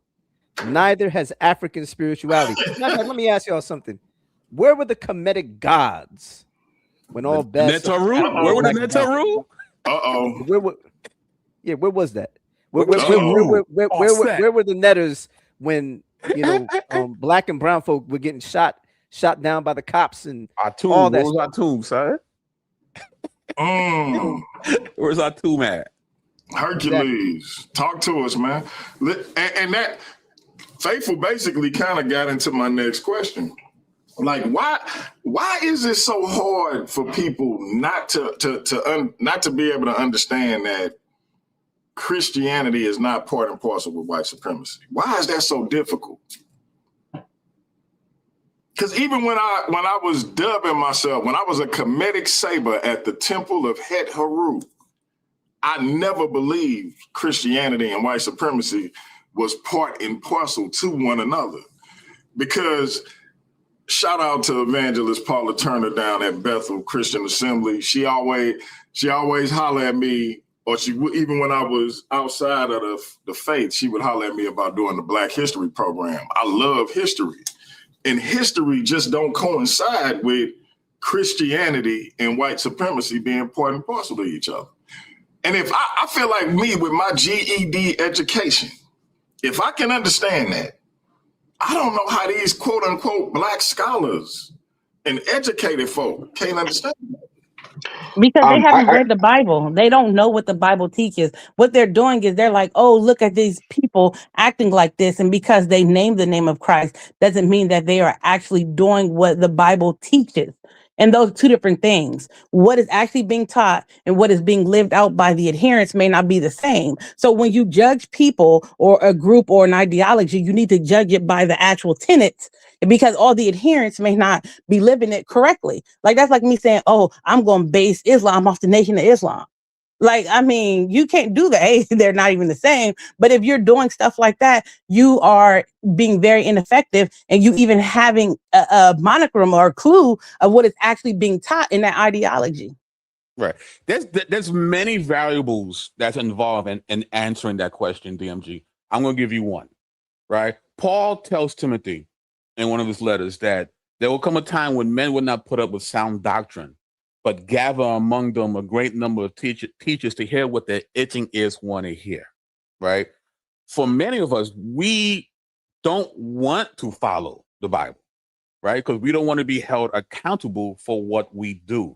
So we need something that scratches that itch, right? That itch. And so this idea that Christianity is white supremacy gives me the excuse not to be a Christian, because guess what? I don't want to be one anyway, but I need something tangible that I can hold on to so I can feel better about making that decision. And one of the excuses is that. Now, is that the only reason? No, that's just one. That's just one. Okay, I'm gonna jump in also as well, man. And so I'm gonna piggyback right there. You know what I'm saying? There's an article called Millions and Millions, and it talked about, like, science and scientists and scientism that will not allow what they call putting a divine foot in the door. Because again, people want to do what they want to do. But even before that, let's just talk turkey real quick, man. If we go back to the idea and concept of race and racism, scientific racism and stuff like that, we talk about the 1600s, right? Give or take, something like that. Okay, so if we're talking about the 1600s, Common Era or AD, 1600s after what exactly? The birth of Christ, give or take, right? And so we can look at it that it's almost 2 millennia after Christ walked the earth that you're getting this idea of race and racism in a way that we understand it today. So what y'all talking about is like a significant problem with in terms of the timeline. We're having a chronological problem right here, right? So you have the idea of Christ walking this earth, right, around 2,000 years ago, give or take, right? And then like 1,600 years later, this idea of scientific racism and all this kind of stuff is coming up, right? So you have a serious problem, right, in terms of, anachronism and all this kind of stuff. So even just from a purely philosophical and purely scientific idea outside of the idea of religion, it just don't fit. It's not the same thing. So this idea of a superior race and all this other stuff that people again have to buy into, or even the concepts of it, or what comes downstream of it, in order to be white supremacist or whatever the case is, right? All that's coming after the fact. So Christianity, this is foreign to Christianity. So all this nonsense that you see now with the political climate and all the rest of this stuff and Christian nationalism, which is one of the worst uses of the word Christian I've ever heard in my life, right? Yep. None of this stuff holds water, man. It don't. And it's foreign to the text. It's foreign to the idea of Christianity. And it's disgusting, to be honest with you. And we ain't with it. So. Yeah, I'm just, and hey, Herc, I promise you, me and you can have that conversation as long as you know you my brother, I'm your brother, and we stay brothers. But I got a better idea for you, Herc. Because again, I just got a lowly GED, bro. I'm not on your level of education, but my man, faithful to God, is an equal opportunity butt kicker. And y'all can have that dialogue, and I'll simply host. So two educated brothers having a conversation on whether Christianity was forced on Black people in the United States. And you know, I think it'll be fair and square, and then me and you can remain friends, because I don't want us to, you know, I don't want you to get upset with me. Hold on, wait a minute. Hold on, DMG. I'm sorry to interrupt you. No, I go ahead, just seen Jose's comment. Jose, you don't want BK. BK has already beat up Tazariak, and he's much better of debater than you are. So I suggest that you would just go ahead and keep just hopping on the panel instead of debating people. Now, if you need him to teach you how to make a slideshow and actually do a presentation, then maybe you can see BK for that. Outside of that, Jose, please. Jose say he won't BK. Oh, Jose. Jose, you don't. No, you don't. No, you don't. Bro. You don't. When you came That's over the words you don't want to hear. Let me share my screen, right? Jose wants to die. Jose wants to die by 1,000 slides. Let me tell you what BK does. You could be like, I read a book called One Fish, Two Fish, and in the book, the man said we have a hat that's old, a tooth that's gold, and I got some birds that we like to be holding, talking about the streets. You can say that. BK gonna be like, well, I actually found the book, and it's called One Fish, Two Fish, Red Fish, Blue Fish by Dr. Seuss. And on page 13, and I'm gonna show you the diagram that he used, and now he's gonna talk about the cultural context in which the book was written. Baby, you do not want BK to share a screen with you. Your 5 slides that you had when you did your 15-minute presentation, BK, look, we were at a conference, okay? We were in Flint, Michigan at a conference, Flint, right? Michigan, baby. Yes, sir. We were in Flint, Michigan at a conference. D New and BK had slides and was ready to go beat up on Hebrew Israelites. We having a backyard barbecue and they plotting on what they gonna do. And BK had the slides on deck at a conference in a backyard barbecue. The conference was finished. We in the barbecue kicking it. BK got the slides on deck. Okay, we in Philly. BK up here, he's one of the conference speakers. We in Philly. BK and D New on the conference here. Adam, they in the conference speaking. And they ready to be outside with he had the slides on deck in Philly. I'm like, Sam, he is a conference speaker. And I know my brother, he like to be like, oh, I'm just, a lowly servant. My brother is a conference speaker. My brother has beat the brakes off to Zariak and all this. This is not what you want, Jose. It is not. I assure you, I have seen you hop on panels and back up with people who wouldn't be able to understand the first 3 slides of BK's a presentation that he would give. Jose, he has Jabari's career is over. Adam and BK has ended Jabari's career. Then he bring on Dr. Falk and show why the temple that he talking about he got, or his whatever he got going on how that's not even accurate to what he's saying he believed. I assure you, the conscious community killer is not who you want to see. You safer with just hopping on here with DMG and giving your opinion about the debates that they be having. That's what you should just stick to. Don't chase waterfalls, Jose. And I'm telling you, as somebody who listened to what you said in the past and have watched what you said, baby, I'm telling you this. That ain't what you want. You ain't it hurt. You ain't safe with Faithful either. I would love to see you talk to Faithful. Faithful gonna listen. He's so precise. What he's going to do is listen to every word you say, and he's gonna take the words that you did not accurately represent, and then he's gonna be like, let me show you where you cut yourself, and then he's going to destroy you with your own stuff, and then he's going to biblically Oh yeah. assassinate you. Herc, I assure you, don't DMG set you up. DMG beat you up. DMG has literally backed you to a corner, and then you start backpedaling. What happened was, wait Herc, now, don't do it. wait, I was don't there get for that one. I saw that. DMG had 2 dudes in a headlock that day. I Did saw that. Oh, he A man. lot did? of effort. It was Jose A lot of and Herc. effort. Matter of fact, it was Jose and Herc. He had Oh, the head it like was Jose, crazy. like Just, DMG did it without effort too. It was I'm wild. what? just a It was brother from St. none. Louis with a GED. I'm not on Jose or my man Hercules level, man. Yeah, okay.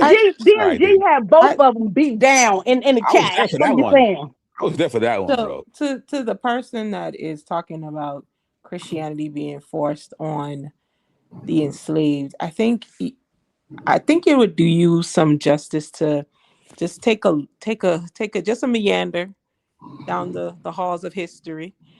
First of all, the slave owners didn't want Christians to be slaved. Want to know why?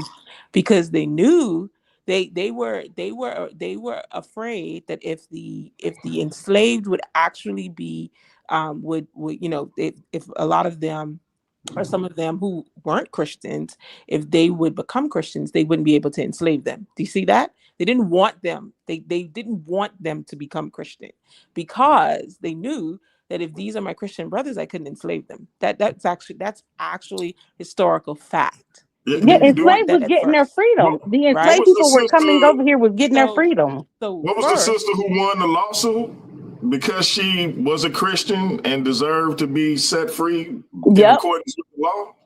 Yep, because when they first start bringing the enslaved over here, if you were a Christian, because what part of exactly, their rules were as you they couldn't didn't enslave Christians. they didn't want the enslaved to become Christians.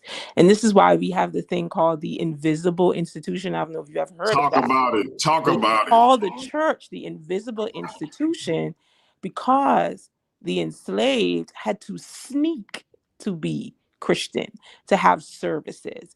There's the book, The Voices of Slavery. These are the slave narratives. They would talk about how the master's pastor would come and preach to them and say all kinds of stuff, but they knew there was one entry where the young lady that was sharing her story. She said we knew he wasn't really saying anything, but we had to listen. But they would go and have their own services in secret in the swamps. They would hide so that they can have services and they can worship God because it was prohibited, right? It was this contrived, I fake Si- Christianity that they were given. Sister So Shotty, can I just ask you a question? I'm sorry I to don't know. interrupt. You gotta I'm know that. I'm sorry to interrupt, but What's that? you just pointed out how they had to sneak out into the cover of night and Yes. have church. Yes. Now, if something was mandatory, Why would I sneak? that's all I wanted to ask. I wouldn't have to sneak if I'm allowed, if it's not an issue. Like they deliberately prohibited you from reading, not just so that you enslaved wouldn't be educated. They didn't want them to read the Bible either. Do you know why I didn't want to read the Bible? Because you had the Exodus narratives. I can't let you read that. I can't let you see that this God of the scriptures is a liberator of people. I can't let you see that. But here's the thing, as much as hard as they tried and that all that they did to give the ones that went before us this watered down, fake, twisted faith, guess what? These people heard the gospel. They heard about the God that loves, that died for us, and they placed their faith and their trust in Jesus. And that faith and that trust gave us Harriet Tubman. It gave us Sojourner Truth. It gave us Nat Turner. It gave us Fred Douglass. It even gave us Marcus Garvey. Like, please, come on now. You gotta see, you gotta be able to see through. And listen, I'm not one to say that white supremacy hasn't done a number on the West, right? Listen, we could see it. We can be honest about it. In the words of my brother BK, we got the smoke for everybody, okay? We have people in our community who wrote books on the whitewashing of Christianity, who call these things out. But here's the deal: just because white supremacy did a number on the West and on the African diaspora in the West, that doesn't make Christianity false. And you got to be able to navigate and wade through that. That is the sign of being an intellectual, that you can actually take data and you could sift through it and get through the truth and not fall for emotional rhetoric. And it's easy. I'm not saying this in a pejorative way. It's easy to become emotional because of the things that have been done, to us as a people. But don't let your emotions take away from your ability to think and reason through the truth. Because here's the deal: when you subscribe to these things that our ancestors couldn't think for themselves, that they didn't have any form of resistance for themselves, that Christianity was forced to us, that you're actually subscribing to white supremacy, because you're saying that we didn't have the mental capacity to choose and reason. That is white supremacy. Just saying. And you bring up an excellent point as it relates to white supremacy, because it's two things. I'm gonna say this, and then I got to step away for just a second. And y'all can deliberate on it however y'all please. But the first thing is, it's funny how they acknowledge white supremacy, and they acknowledge the stranglehold it's had on our people, and they bring up a lot of propaganda that, to me, our people have clinged to because it's convenient as it relates to going against Christianity. But I don't know if anybody ever thought to think that, like, when we look at what our ancestors actually said, the very people who y'all saying these things happen to, it contradicts these narratives that they be coming with. So it seems to me that white supremacists really, it's not far-fetched to say they the ones putting the propaganda that y'all be coming with out, because just like they ancestors, they don't want y'all to be Christians. And it's just like my man say, Christianity is a copy of the Saw, a Set, and Haru story. Like, bro, this like King Herc. Hey, man, I don't even know if we gonna have that conversation, man, because for real, it'll get ugly with that particular BK has comparison. already debunked that. BK, and I think Adam was on there too. BK and Adam has already debunked that notion. Matter of fact, I think they did a review of the 16 crucified saviors. Yep, and they went ahead and debunked the whole thing, all of them. Let Herc live, because Herc, Sunday, me and you, Herc, I got a joint with Elder Yara, I think a little earlier in the day, and then it's me and you can have that conversation, bro, and it'll be a respectful back and forth, I promise. But if you come with some fugazi stuff like Christianity is a copy of a Saw, a Set, and Haru joint, it's gonna be bad for you. And I'm being as your brother, I'm telling you it's gonna be bad for you, because I know a Saw, a Set, Haru joint like the back of my hand. But I want to ask y'all this before I make this run right quick. Why do y'all think it's so much focus on the enslaver and the claim that the enslaver was a Christian, but you never hear about the abolitionist who was a Christian? Because we got a direct compare and contrast on what Christianity is supposed to be and what Christianity ain't. But we hear about the enslaver ad nauseum, but we never hear about these Christian abolitionists. I'll be right back. Well, again, right? For many people, they need Christianity to be false, right? It's a necessity, because if it's not, if Christianity is true, well, now it follows certain ramifications now, because now you're going to have to figure out what it means to be with God of the Bible. And they don't want to have that conversation. So it's much easier to believe the other narrative, to give yourself an excuse not to follow Christ. Because that's really the end game. I don't want to do it, but I need a reason not to do it. And I'll take any reason.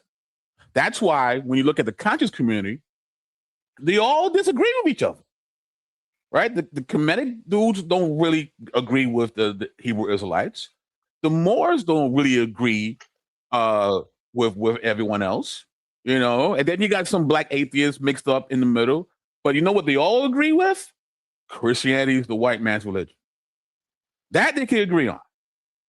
Because that's really what they need. They need that. And you can believe whatever you want as long as you land on that particular point. But y'all beating up all of their heroes and master teachers and the people that they look up to. Like all jokes aside, y'all really have. So I don't, for you to keep holding on to this very bad narrative, Jabari is the best of them, and Vince Bantu beat him down. Then they went and got Richard Carrier, the white man, as their prime scholar, and Uncle Damon murked him. Like, it was so bad that man was like, I'm going down the mountain as I go, because that man was losing so bad. David was parsing the Greek in real time, and that man didn't know what to do with it. So he went from no Jesus to maybe there's a Jesus to cosmic Jesus. Like that, Jesus. David beat that man so bad he now believes in a cosmic Jesus. But I'm like, these are the people that you guys look up to and y'all think are master teachers, and they have all been debunked to the point Pastor Bennett had to tell Shaka, I'm your teacher, boy, and I ain't never gonna forget that. Never gonna forget that. Like Chris Harris, y'all so-called champ, has ran from Pastor Bennett in the middle of the debate because Pastor Bennett was beating that man so bad. That man was like, I'm done, and left and ran off. So the people that y'all adhere to as master teachers, the least of us can refute them. And I'm like, is this your king? And it can't possibly be. Like, I've seen faithful dismantle people's arguments in like 5 minutes and just beat them down. Like, I don't know what the expectation is. It's like the new crop of people. I've seen faithful destroy points before they make them. Faithful be like, well, I know where you're gonna go next. You're gonna go here, right? I got a cut for that. Oh, and then you it's like, he did. Head, but it's crazy. It is. And I'm just like, man, look, Damon was so polite. Debate a buck. And I'm just like, you an upstart. Damon Polite got so scared of Damon because initially he was like, oh, we're not gonna have Sonetta in the middle of this debate. We're not gonna include him in this debate. He realized that he was about to get the brakes beat off of him by Damon. So then he was like, oh, let's get Sonetta. And then he started trying to back pop out of it too. And was like, no, well, maybe we could do it like this instead, after they had already came up with how the debate was going to go. And that's what then Polite said, well, that community's stupid anyway. Polite said y'all was stupid. It ain't us. It ain't the urban apologetics. It's not the apologetics community, not the Christian community. Polite said y'all was stupid, and y'all still follow him. So I'm inclined to believe him. And this the thing. Like my man Herc say, not all white people are bad. And I would ask you, Herc, because you taught the children of white people martial arts, and I'm sure you teach them in the classroom. Are all white people bad? You tell me. You would probably know more than I would, because you probably interact with them more than I do in terms of especially in their adolescence. Are they all bad? That's a question. That's a question for you to answer, because I'm saying no. I'm saying because Christianity is so powerful, you had white people going against other white people to help our ancestors gain their freedom in the name of Christianity. Right. So they died for it. Like what we talking about. So one of these people was perpetrating a fraud, bro. It was either the enslaver or it was the abolitionist. And when you look at Christianity, like when you actually look at it, when you study it, you ain't even gotta be no Christian. You ain't gotta want to be no Christian. When you look at Christianity and you study it, you know the enslaver was perpetrating a fraud, if they even claim to be Christian. Mm-hmm. And I'm just saying, like, as a quote unquote educated man, you have to see that, But for some reason, you got this block on when it comes to Christian. Like y'all, it get weird to me how y'all can sit up here and say the things that y'all saying with the evidence that y'all have. By and large, in mass, our ancestors didn't even start convert to Christianity until after the year 1800. When was it forced on them? Because we got over here in what they say, 1690? And listen, many of us already knew the gospel when we was brought here. So it's not like the first time we heard of Jesus was in America. That's not true either. Right. Like come on, man. I just want to have a real conversation. I'm not trying to get you to convert, bro. I'm saying put some respect on your ancestors' name that you claim to respect.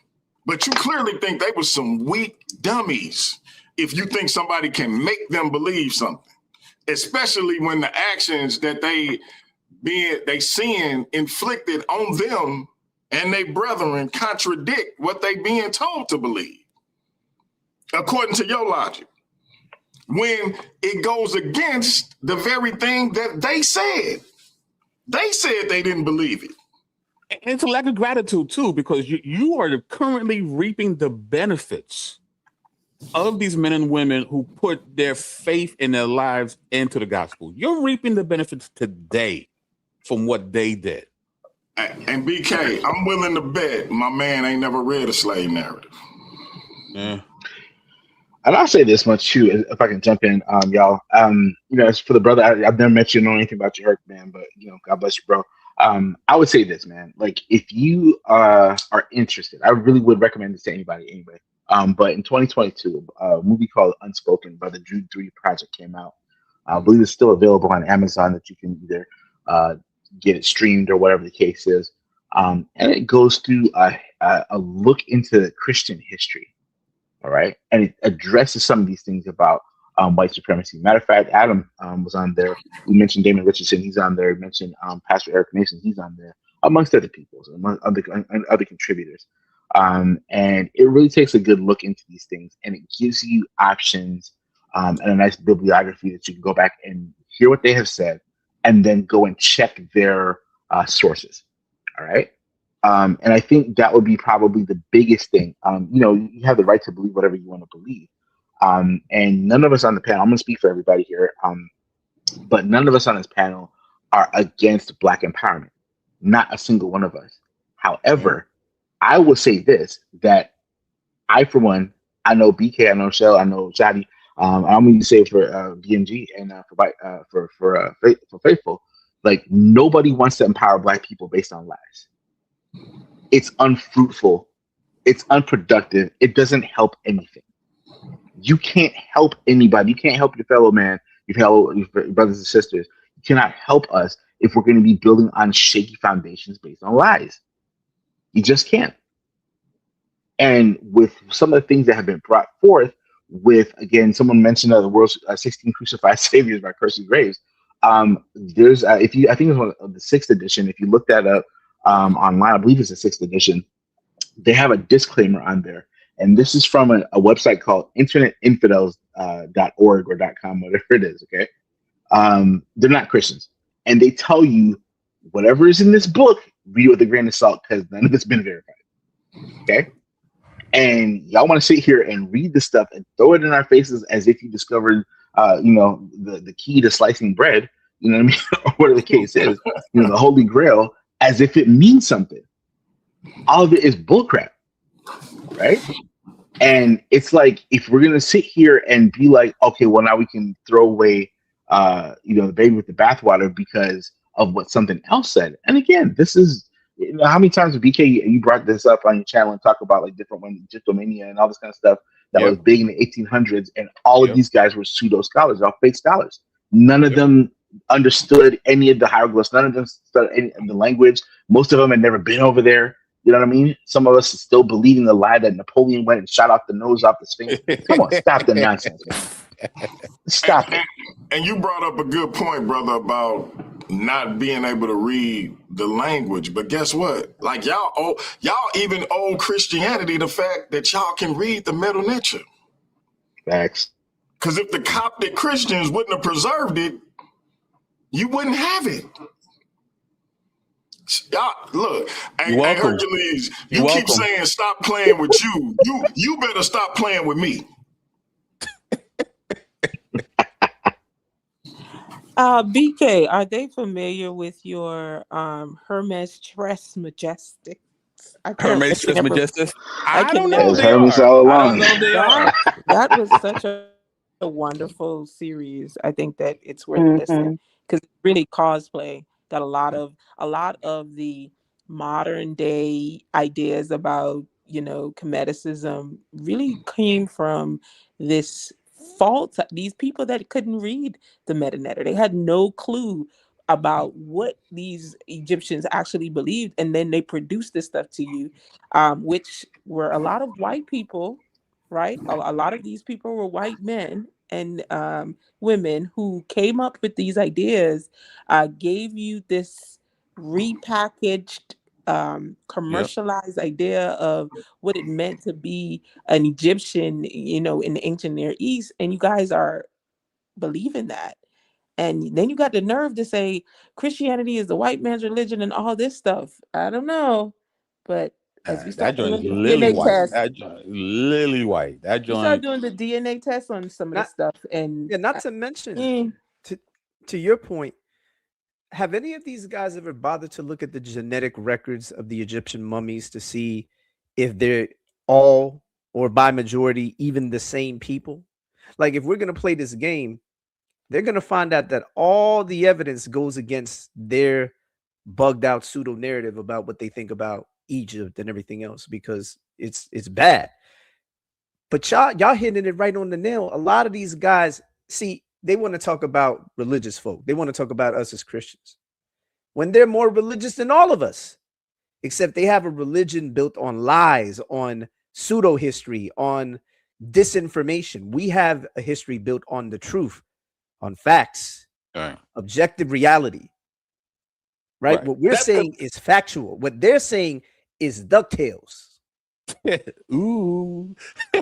The irony, right? The irony is, of course, that's one of their favorite talking points that, Christianity is the white man's religion. But, when I started digging in, because once I started debunking a lot of their claims, I'm like, well, where is the claims coming from? Because it's not coming from Kemet. So where they come? So I'm digging in and I started realizing that a lot of information that people like Dr. Ben, right, was getting stuff from like Kelsey Graves, Albert Churchward. And I'm like, all right, where are they getting the information from? And come to find out, they got a lot of their stuff based on Greco-Roman fan fiction about ancient Egypt and not ancient Egypt at all. Because like we said right now, there was a time where they couldn't read the glyphs. So you know what they did? They made stuff up. There are actual lexicons that you can actually get right now where they're just freestyle. This is prior to the Rosetta Stone. No one's deciphered a thing. They're making it up, right? But then here comes Champollion and others, right? We finally can read the glyphs. So now it's like, oh, so everything we was doing was wrong. And there was a split in that community. So the Egyptologists said, well, we were wrong. We can read this, so we're no longer going to follow this nonsense. But then you have the Egypt sophicists that said, no, we like the fairy tales that we created. We're going to rock out with this. And there was a split somewhere in the 1800s. But then here comes Kelsey Graves and Albert Churchward, and they bring the Egypt sophicy, not the Egyptology. And then your pillars of the conscious community get the information from Kelsey Graves and Albert Churchward, right? As John Henry Clark says, what the radical white scholars. And then you know what I mean. So it's like, but Hercules Axe was all white people. All white people not bad. I guess Dr. Ben ain't think so either. No, not at all. Not at all.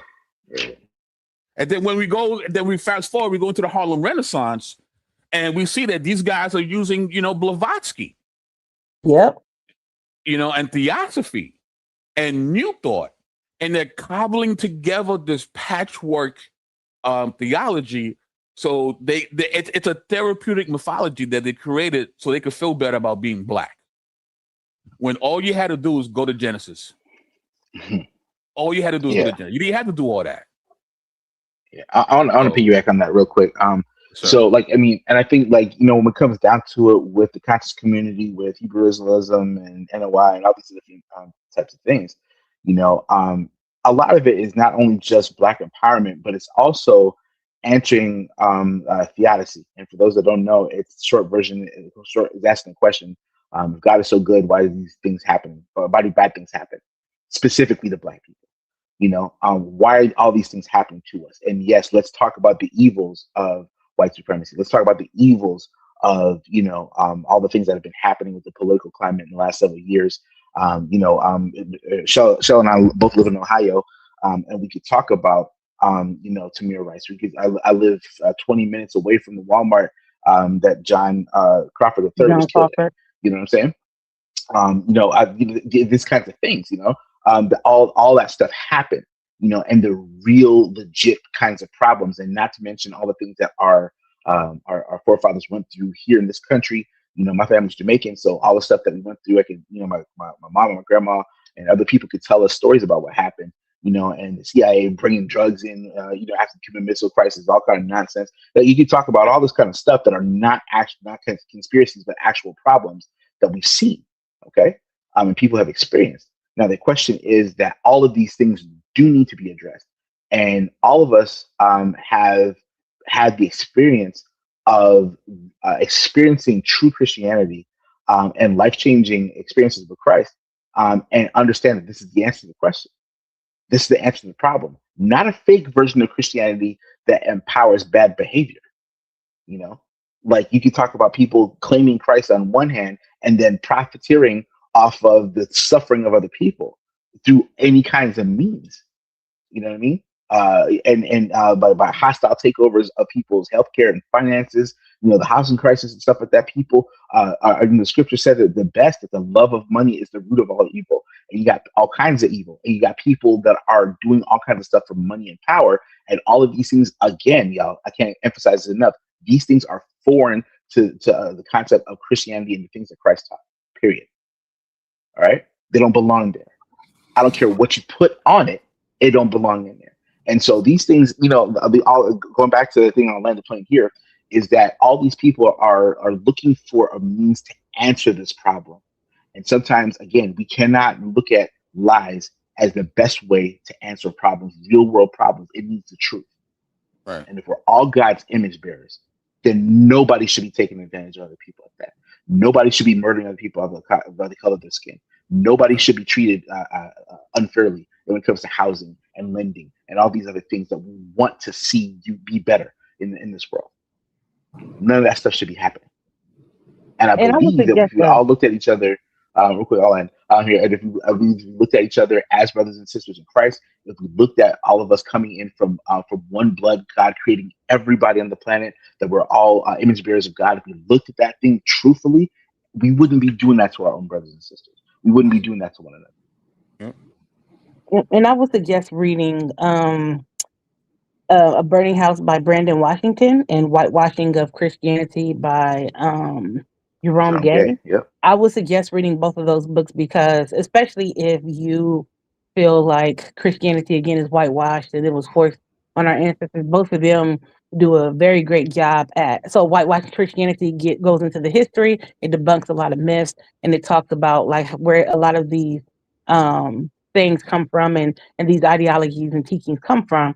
A Burning House does a really good job at showing how Black people are Christians, like what this look like with white supremacy and all this other stuff. I would say both of those books are really good readings to get a good grasp on those like if you have these questions and you think that Christianity is pagan or the white man's religion, all this other stuff, those two books would be really good reads for that. And I will also say if you want to just hang out and you don't want to, Pastor Jerome is actually having a conference June 12th and 13th. It's called Urban Reformation. Urban Reformation.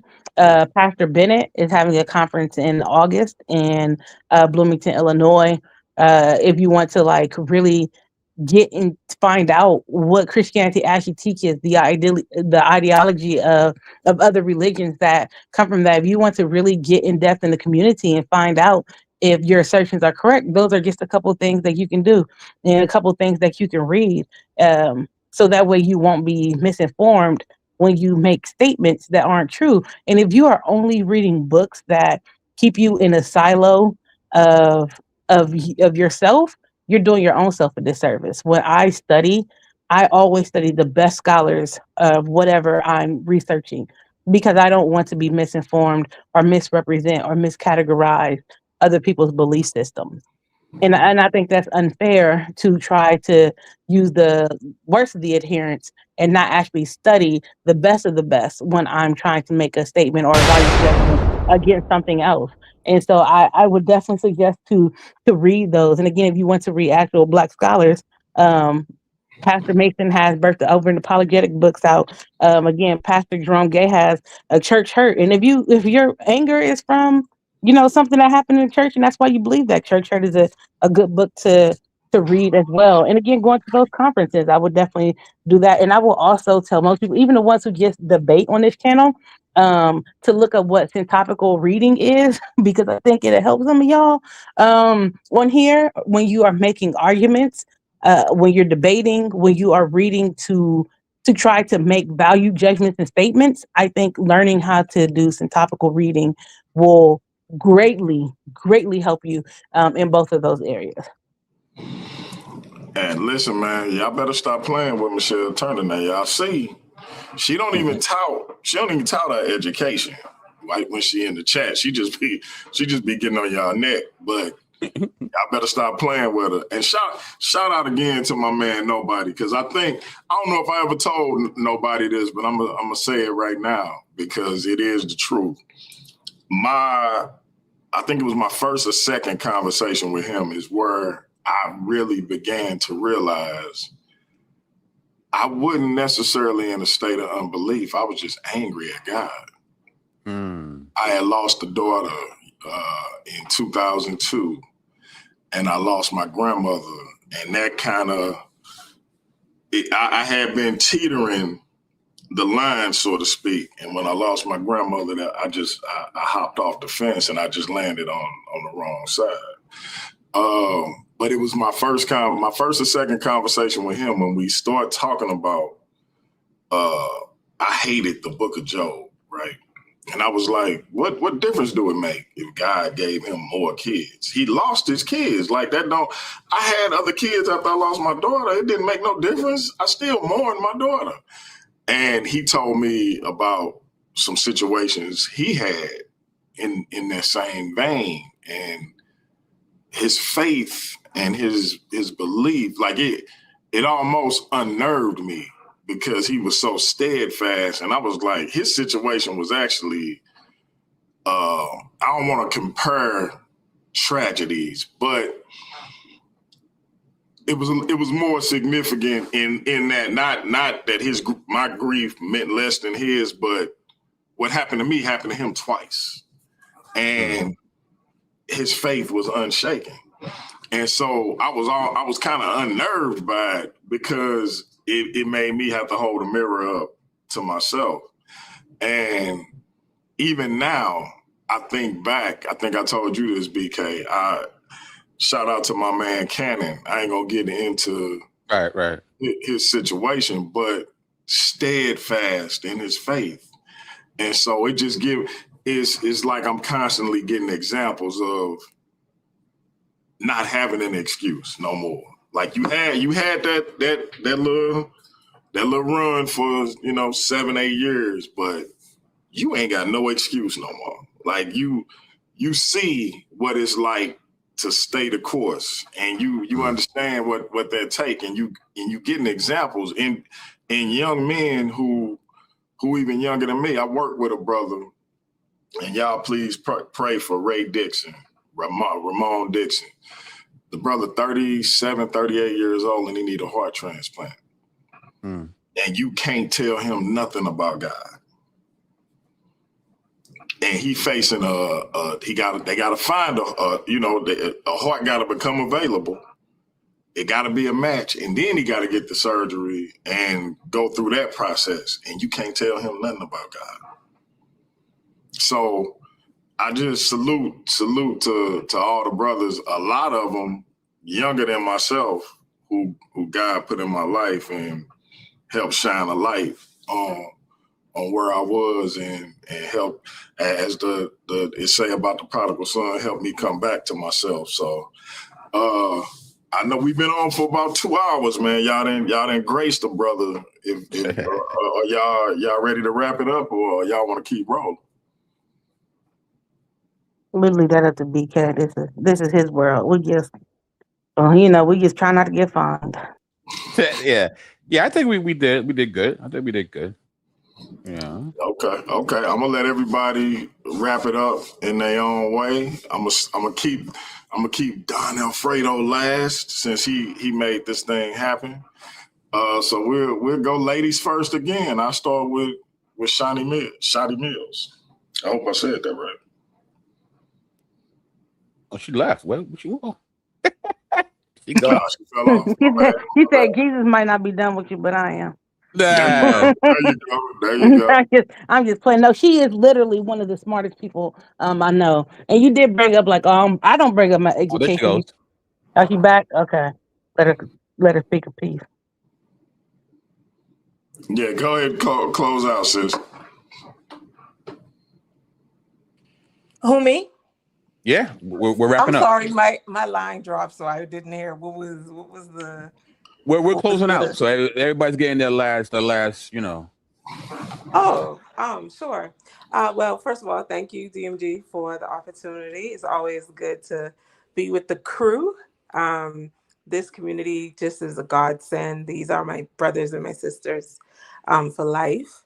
And so I just want to say to those listening, if you're watching on the replay, listen, you are at a place in time in history where you have access to a lot of information just in the palm of your hands, and you have the ability to really dig into some of the things that you believe. So I would encourage you to take a second, breathe, and just give yourself the opportunity to engage with a dissenting view, just to see if what you believe and what your position, if it holds, if it stands up. And if you shouldn't be afraid to interrogate what you believe or what you think, because if it's true, then it's true.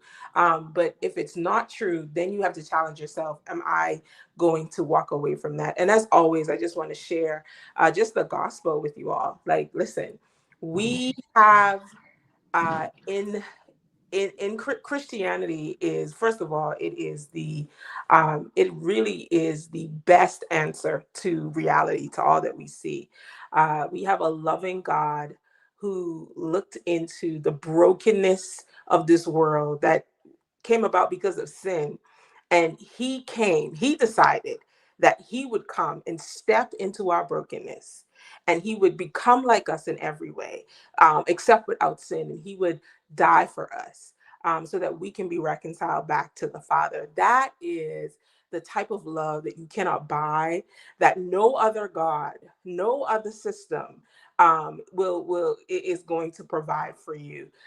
But that's what God did. The God of the universe, he loves you that much that he did that. So give him a chance, give him an opportunity, put your faith and trust in him, believe the gospel, and allow the Lord to be king and ruler and savior of your life, because he made you. But yeah, that's all I have to say. Interrogate what you've come to believe or know. Don't be emotional about it, and be willing to reject when you find out that Christianity is true and everything you believe is not. Amen. Have a good night. Appreciate you, sis. Michelle Turner. Shotty is really she literally is one of the smartest people I've ever met in my life. And I say that all the time. And she's like, no, I'm not, but she really is. Like she makes me tighten up my stuff when I know I'm about to have a serious conversation with her. Because she is one of the people, and I love her. That's my sis. That's all I'm gonna say. But she stole my gospel message, but I'm gonna let that slide. But oh no, look who it is. But I want to say that I don't talk about my education because you brought it up, DMG, because a lot of people on this side of the track is very anti-intellectual, and I don't like that. I really do not like that. That bothers me so much when BK. You don't say. They are, and that bothers me. Like even when Adam and BK had the debate against Tazariak and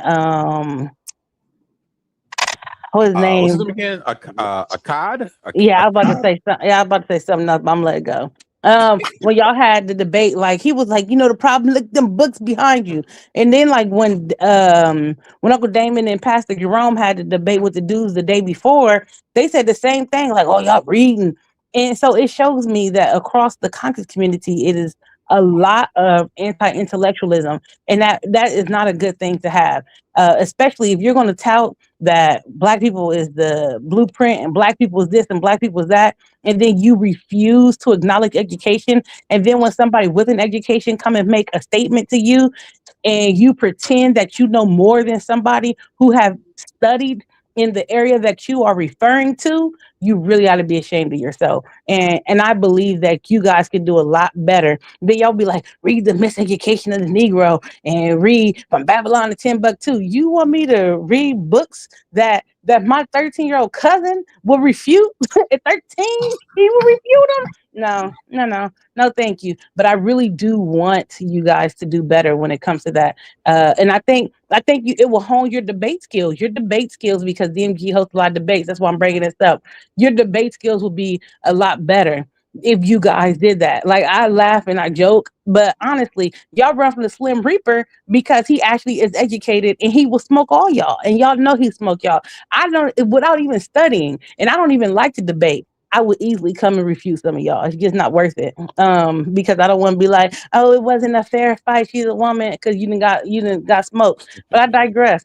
But I do think that we have to do better when it comes to being anti-intellectual and reading more than just books that keep us in our own silo. Like Shadi said, read things, learn how to read vertical, learn how to read horizontal, learn to read the best scholars in those fields that you are reading in and studying up on. I think it will expand your mind. It will help you when you are trying to make arguments, when you are trying to debate. It will help you to, even if you don't want to debate and you just want to be able to have a conversation with somebody who don't think like you, you'll be able to have a much more grounded argument than you would be. And it makes you much more interesting when you have conversations with other people and you won't sound stupid. And I guess I really wish that you guys would do that. And plus, a lot of your arguments aren't even tenable and you sound real obtuse. I stole those words from Shawnee. That's how you know she's the smartest person you know. But it really is not a good look. So I implore you to accept Jesus as your Lord and Savior. The identity you're looking for, the community you're looking for, the purpose you're looking for, you will only find it in Him.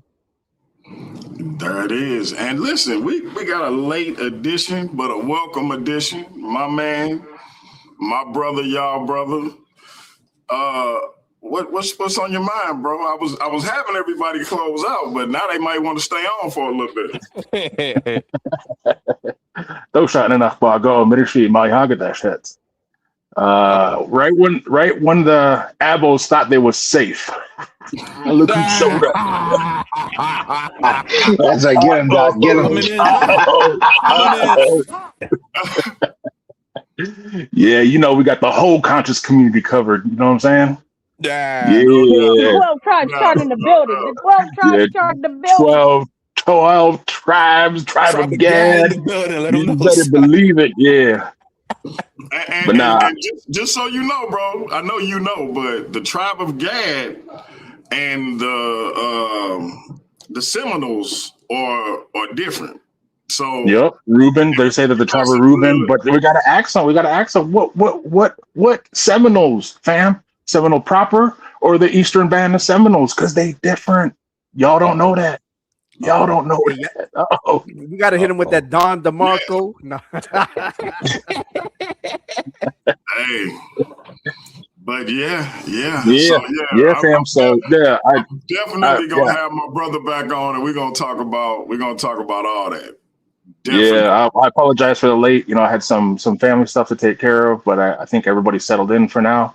So I just wanted to pop in, show some love, and let them know that yes, I am part of the Bodega crew, and these are my people. This is my family. So Appreciate just it. in case there was any doubt, and I roll with DMG. I roll with DMG. So you got a problem with him, you got a problem with me. I appreciate you. Facts, I appreciate you, bro. Facts, Bill. I appreciate you. I'm still looking at JJ Strange, and I know that's DMG's friend. Oh man. Hey, remember JJ said I only became a Christian because of my wife. Remember that. Shout out to my man Mandinka Molly. You still my brother. Still got love. Amen to your wife, then. Amen to your wife. Shout out to her. That's what I said. Shout out to her. Hey, real quick. Hey, brother, who DMG, said you that were about forced you? to be a Christian too.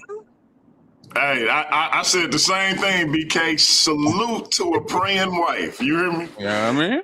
Amen. Hey, brother, who said that about you?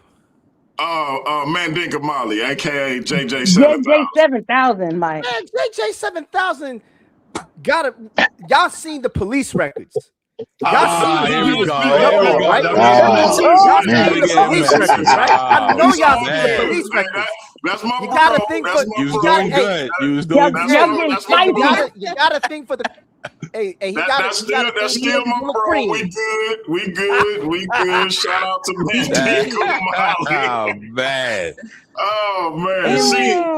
DMB the ambassador.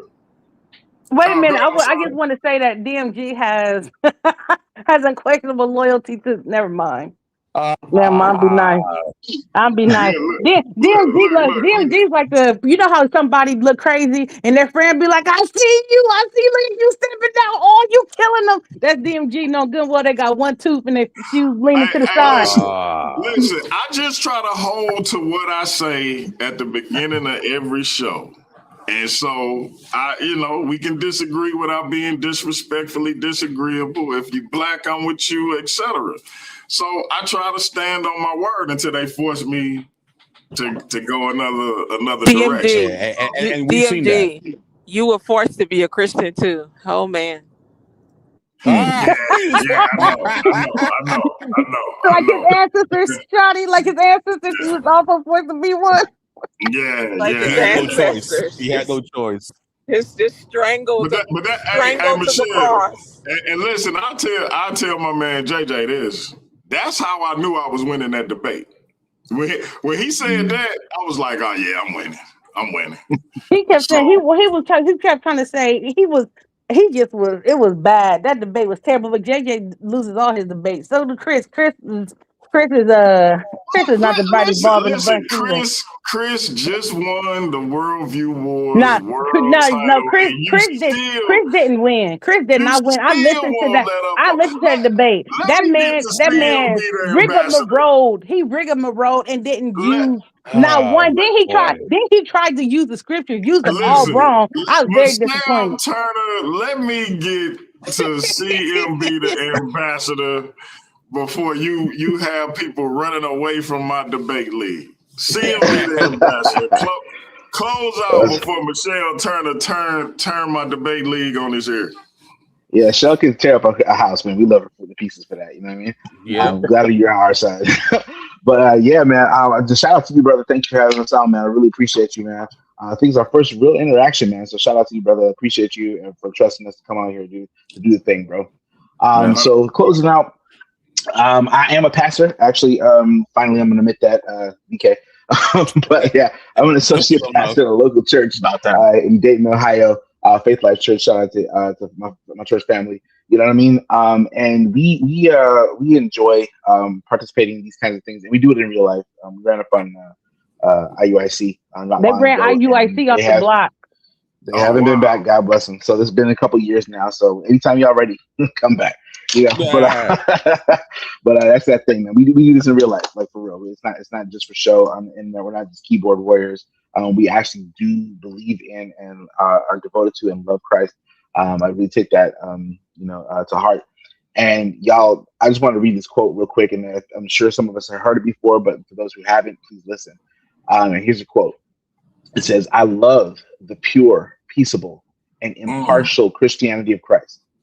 I therefore hate the corrupt, slave-holding, women whipping, cradle plundering, partial and hypocritical Christianity of this land.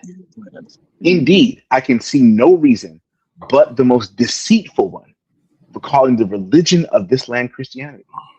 I look upon it as the climax of all misnomers, the boldest of all frauds, and the grossest of all libels. End quote. That is Frederick Douglass, narrative of the life of Frederick Douglass, an American slave, incidents of the life of a slave girl. And if y'all can, again, we've spent much time talking about this over the evening, and really and truly, there is a version of Christianity that not one single person on this panel believes in, and that every single person on this panel is fighting against. Right. That is not biblical Christianity. And I hope and pray that y'all can understand the difference, that y'all will seek the truth, and that God will reveal himself to you. And we genuinely pray for y'all. We love y'all. And we want to see y'all safe. Okay. So that's what I got to say about that. And I'll close out with my usual thing. I love y'all with the love of Christ, even if I disagree with you. That is. And hey, that gave me chills when he read that quote. Because he drew a line of demarcation right there. And the fact that people just ignore that it drives me up a wall. Like, I don't even know where the argument coming from. Our ancestors drew a line of demarcation between the enslaver and themselves and the abolitionists who helped them gain their freedom. Some of them also becoming abolitionists. It was a clear line of demarcation. So, faithful to God, talk to him. Well, I'm going to just keep it real simple. Believe in the gospel and you will be saved. And I appreciate every one of my brothers and sisters on this panel. And I appreciate you, of course, my brother DMG, man, for hosting us. And I hope to be back here, sometime soon, man. Maybe do a debate or two. Yeah, holla at Captain 10K. You know I am. I already text him. Like and I got somebody who I know will debate in Elder Yara. Matter of fact, he'll be on tomorrow going at Captain K. So a little Hebrew on Hebrew violence. Hey, you know what, Yara? I think if it could be a 2 against 1, Yara and Anonymous Hebrew and go against Faithful to God, and Faithful will stump both of them. Oh man, that's facts. Hey, that's facts. Listen, there is no better person to have on your side than Michelle Turner. I remember I said something like, I gotta watch it because my wife might throw a shoe at me. She was in the chat, and I'm gonna be right with her throwing one at you too. Hey, she is the best road dog you could possibly have, man. Okay. I believe it. We get it over here too, fam. You ain't the only one. All the time. BK Alfredo the Don. The Don. Well, when you think of urban apologists, right, the UA, we have an agenda, right? A lot of times people will say that about us. That is true. What's not true is what they think the agenda is. So let me explain the agenda. The agenda is to help people to become restored to their default settings. And what's that? We mentioned it earlier in the program, Genesis, right? Being a imager of God. The word image in Genesis is the word Salem. Salem means to be a representative figure. That's why Christians didn't need to make idols. We didn't have to create a representative figure. We are the representation of our Creator. That's our vocation and our function. But because of our rebellion, we went into dysfunction. And the overarching meta narrative of the Bible is Yahweh in pursuit of his creation to bring them back to their original settings, which is to be imagers of him. And he used various prophets in various places and times. Eventually, he incarnated himself as Yeshua, and he died so that he can help us reset back to our original settings. And he has commissioned us, these images here, to expand his sacred space and to bring people back into their original settings. You have the ultimate identity in Christ. You are the Imago Dei. You are the Salem of the Most High God. And God loves you so much that he came down and died so that you can have that. So you can come back to Eden. That's the agenda of the UA.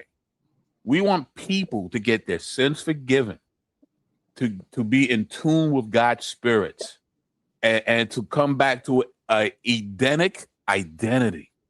We want you to be our brothers and sisters. We want you to be part of the family. That's what we're doing here. It's not to beat you up. It's not, we're trying to stop the awakening. No, we are the awakening. We want you to wake up to what your real identity is, and that is an imager of Yahweh. That's why we do what we do. You know? Man. And yeah, do we have some fun while we do it? Sure. Yeah. But that's the intent. Everybody here on this panel, that's what we're trying to do. Now, you might not like how we do it, but appreciate the heart. We are here to help. We're here to serve. That's what we're trying to do. All right. So with that, I yield. Thank you so much, DMG.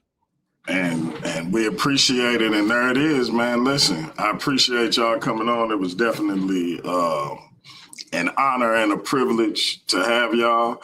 I didn't even know Michelle talked as much as she do. Yeah. But her voice and her zeal was definitely welcome and always will be. And just shout out to y'all, man, because like I said, behind the scenes, I know a lot of y'all was praying for me and hoping that things got back on track.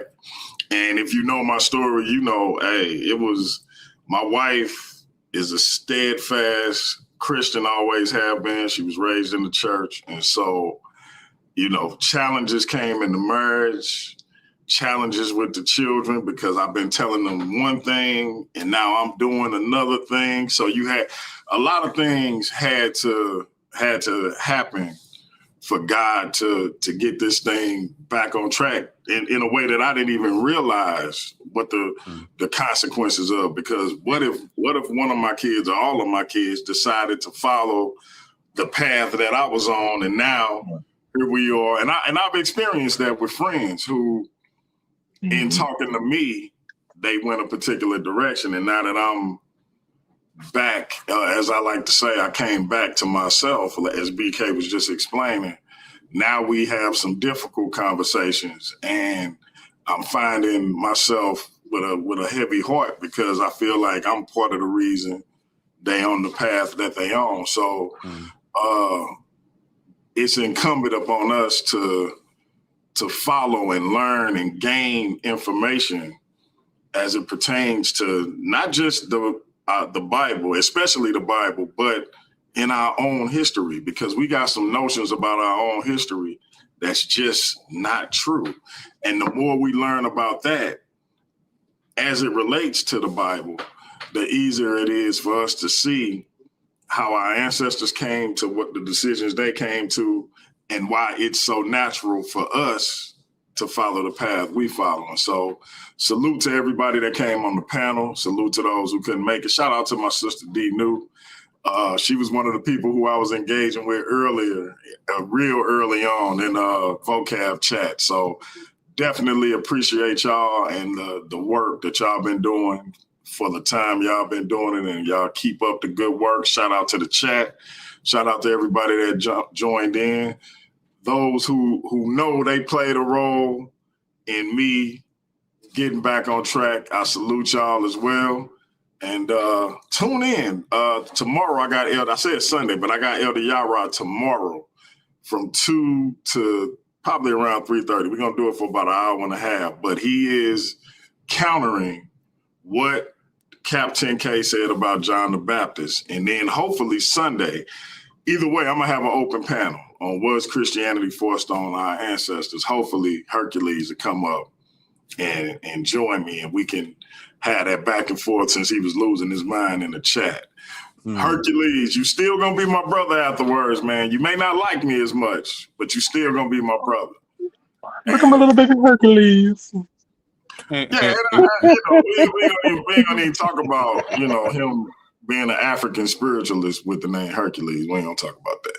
But you my man, Herc. You my man. That being said, family, we will be back at it again. And appreciate y'all for tuning in. Till next time, that's peace. Next word sound y'all here gonna be that a Big Hemi. I don't got no friends. I don't got no friends. You know what I mean? I got supporters, people on my side and people on the other side.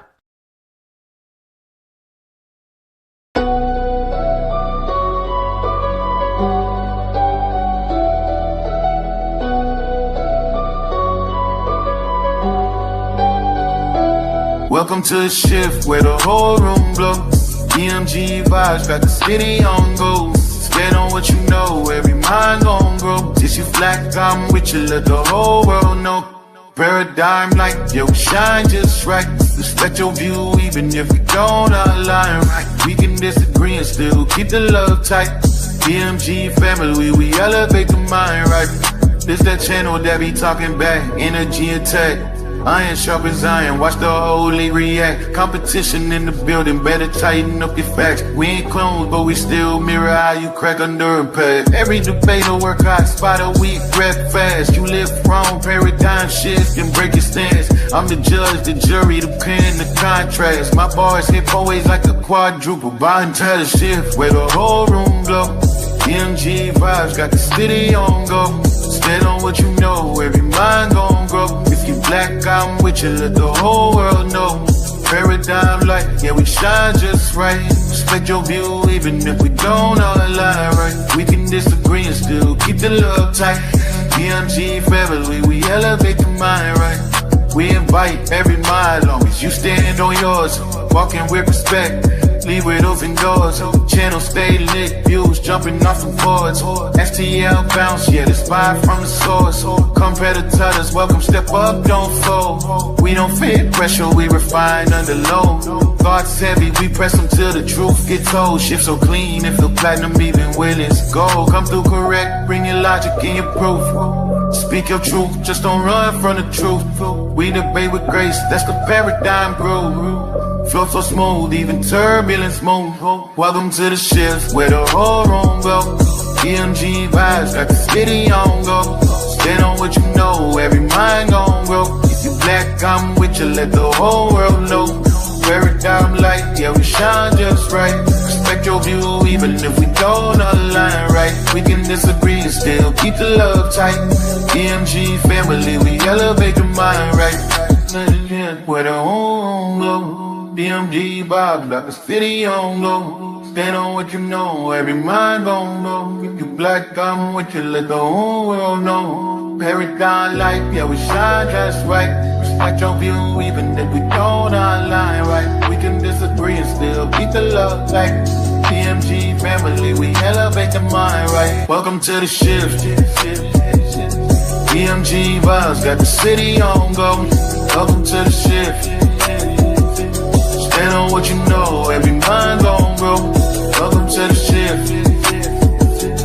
If you black, I'm with you, if you black, I'm with you. Welcome to the shift. We can disagree and still keep the love tight. Welcome to the shift. DMG family, we elevate the mind right. Welcome to the shift. DMG vibe got the city on low. Walk with paradigm shift, keep it real for.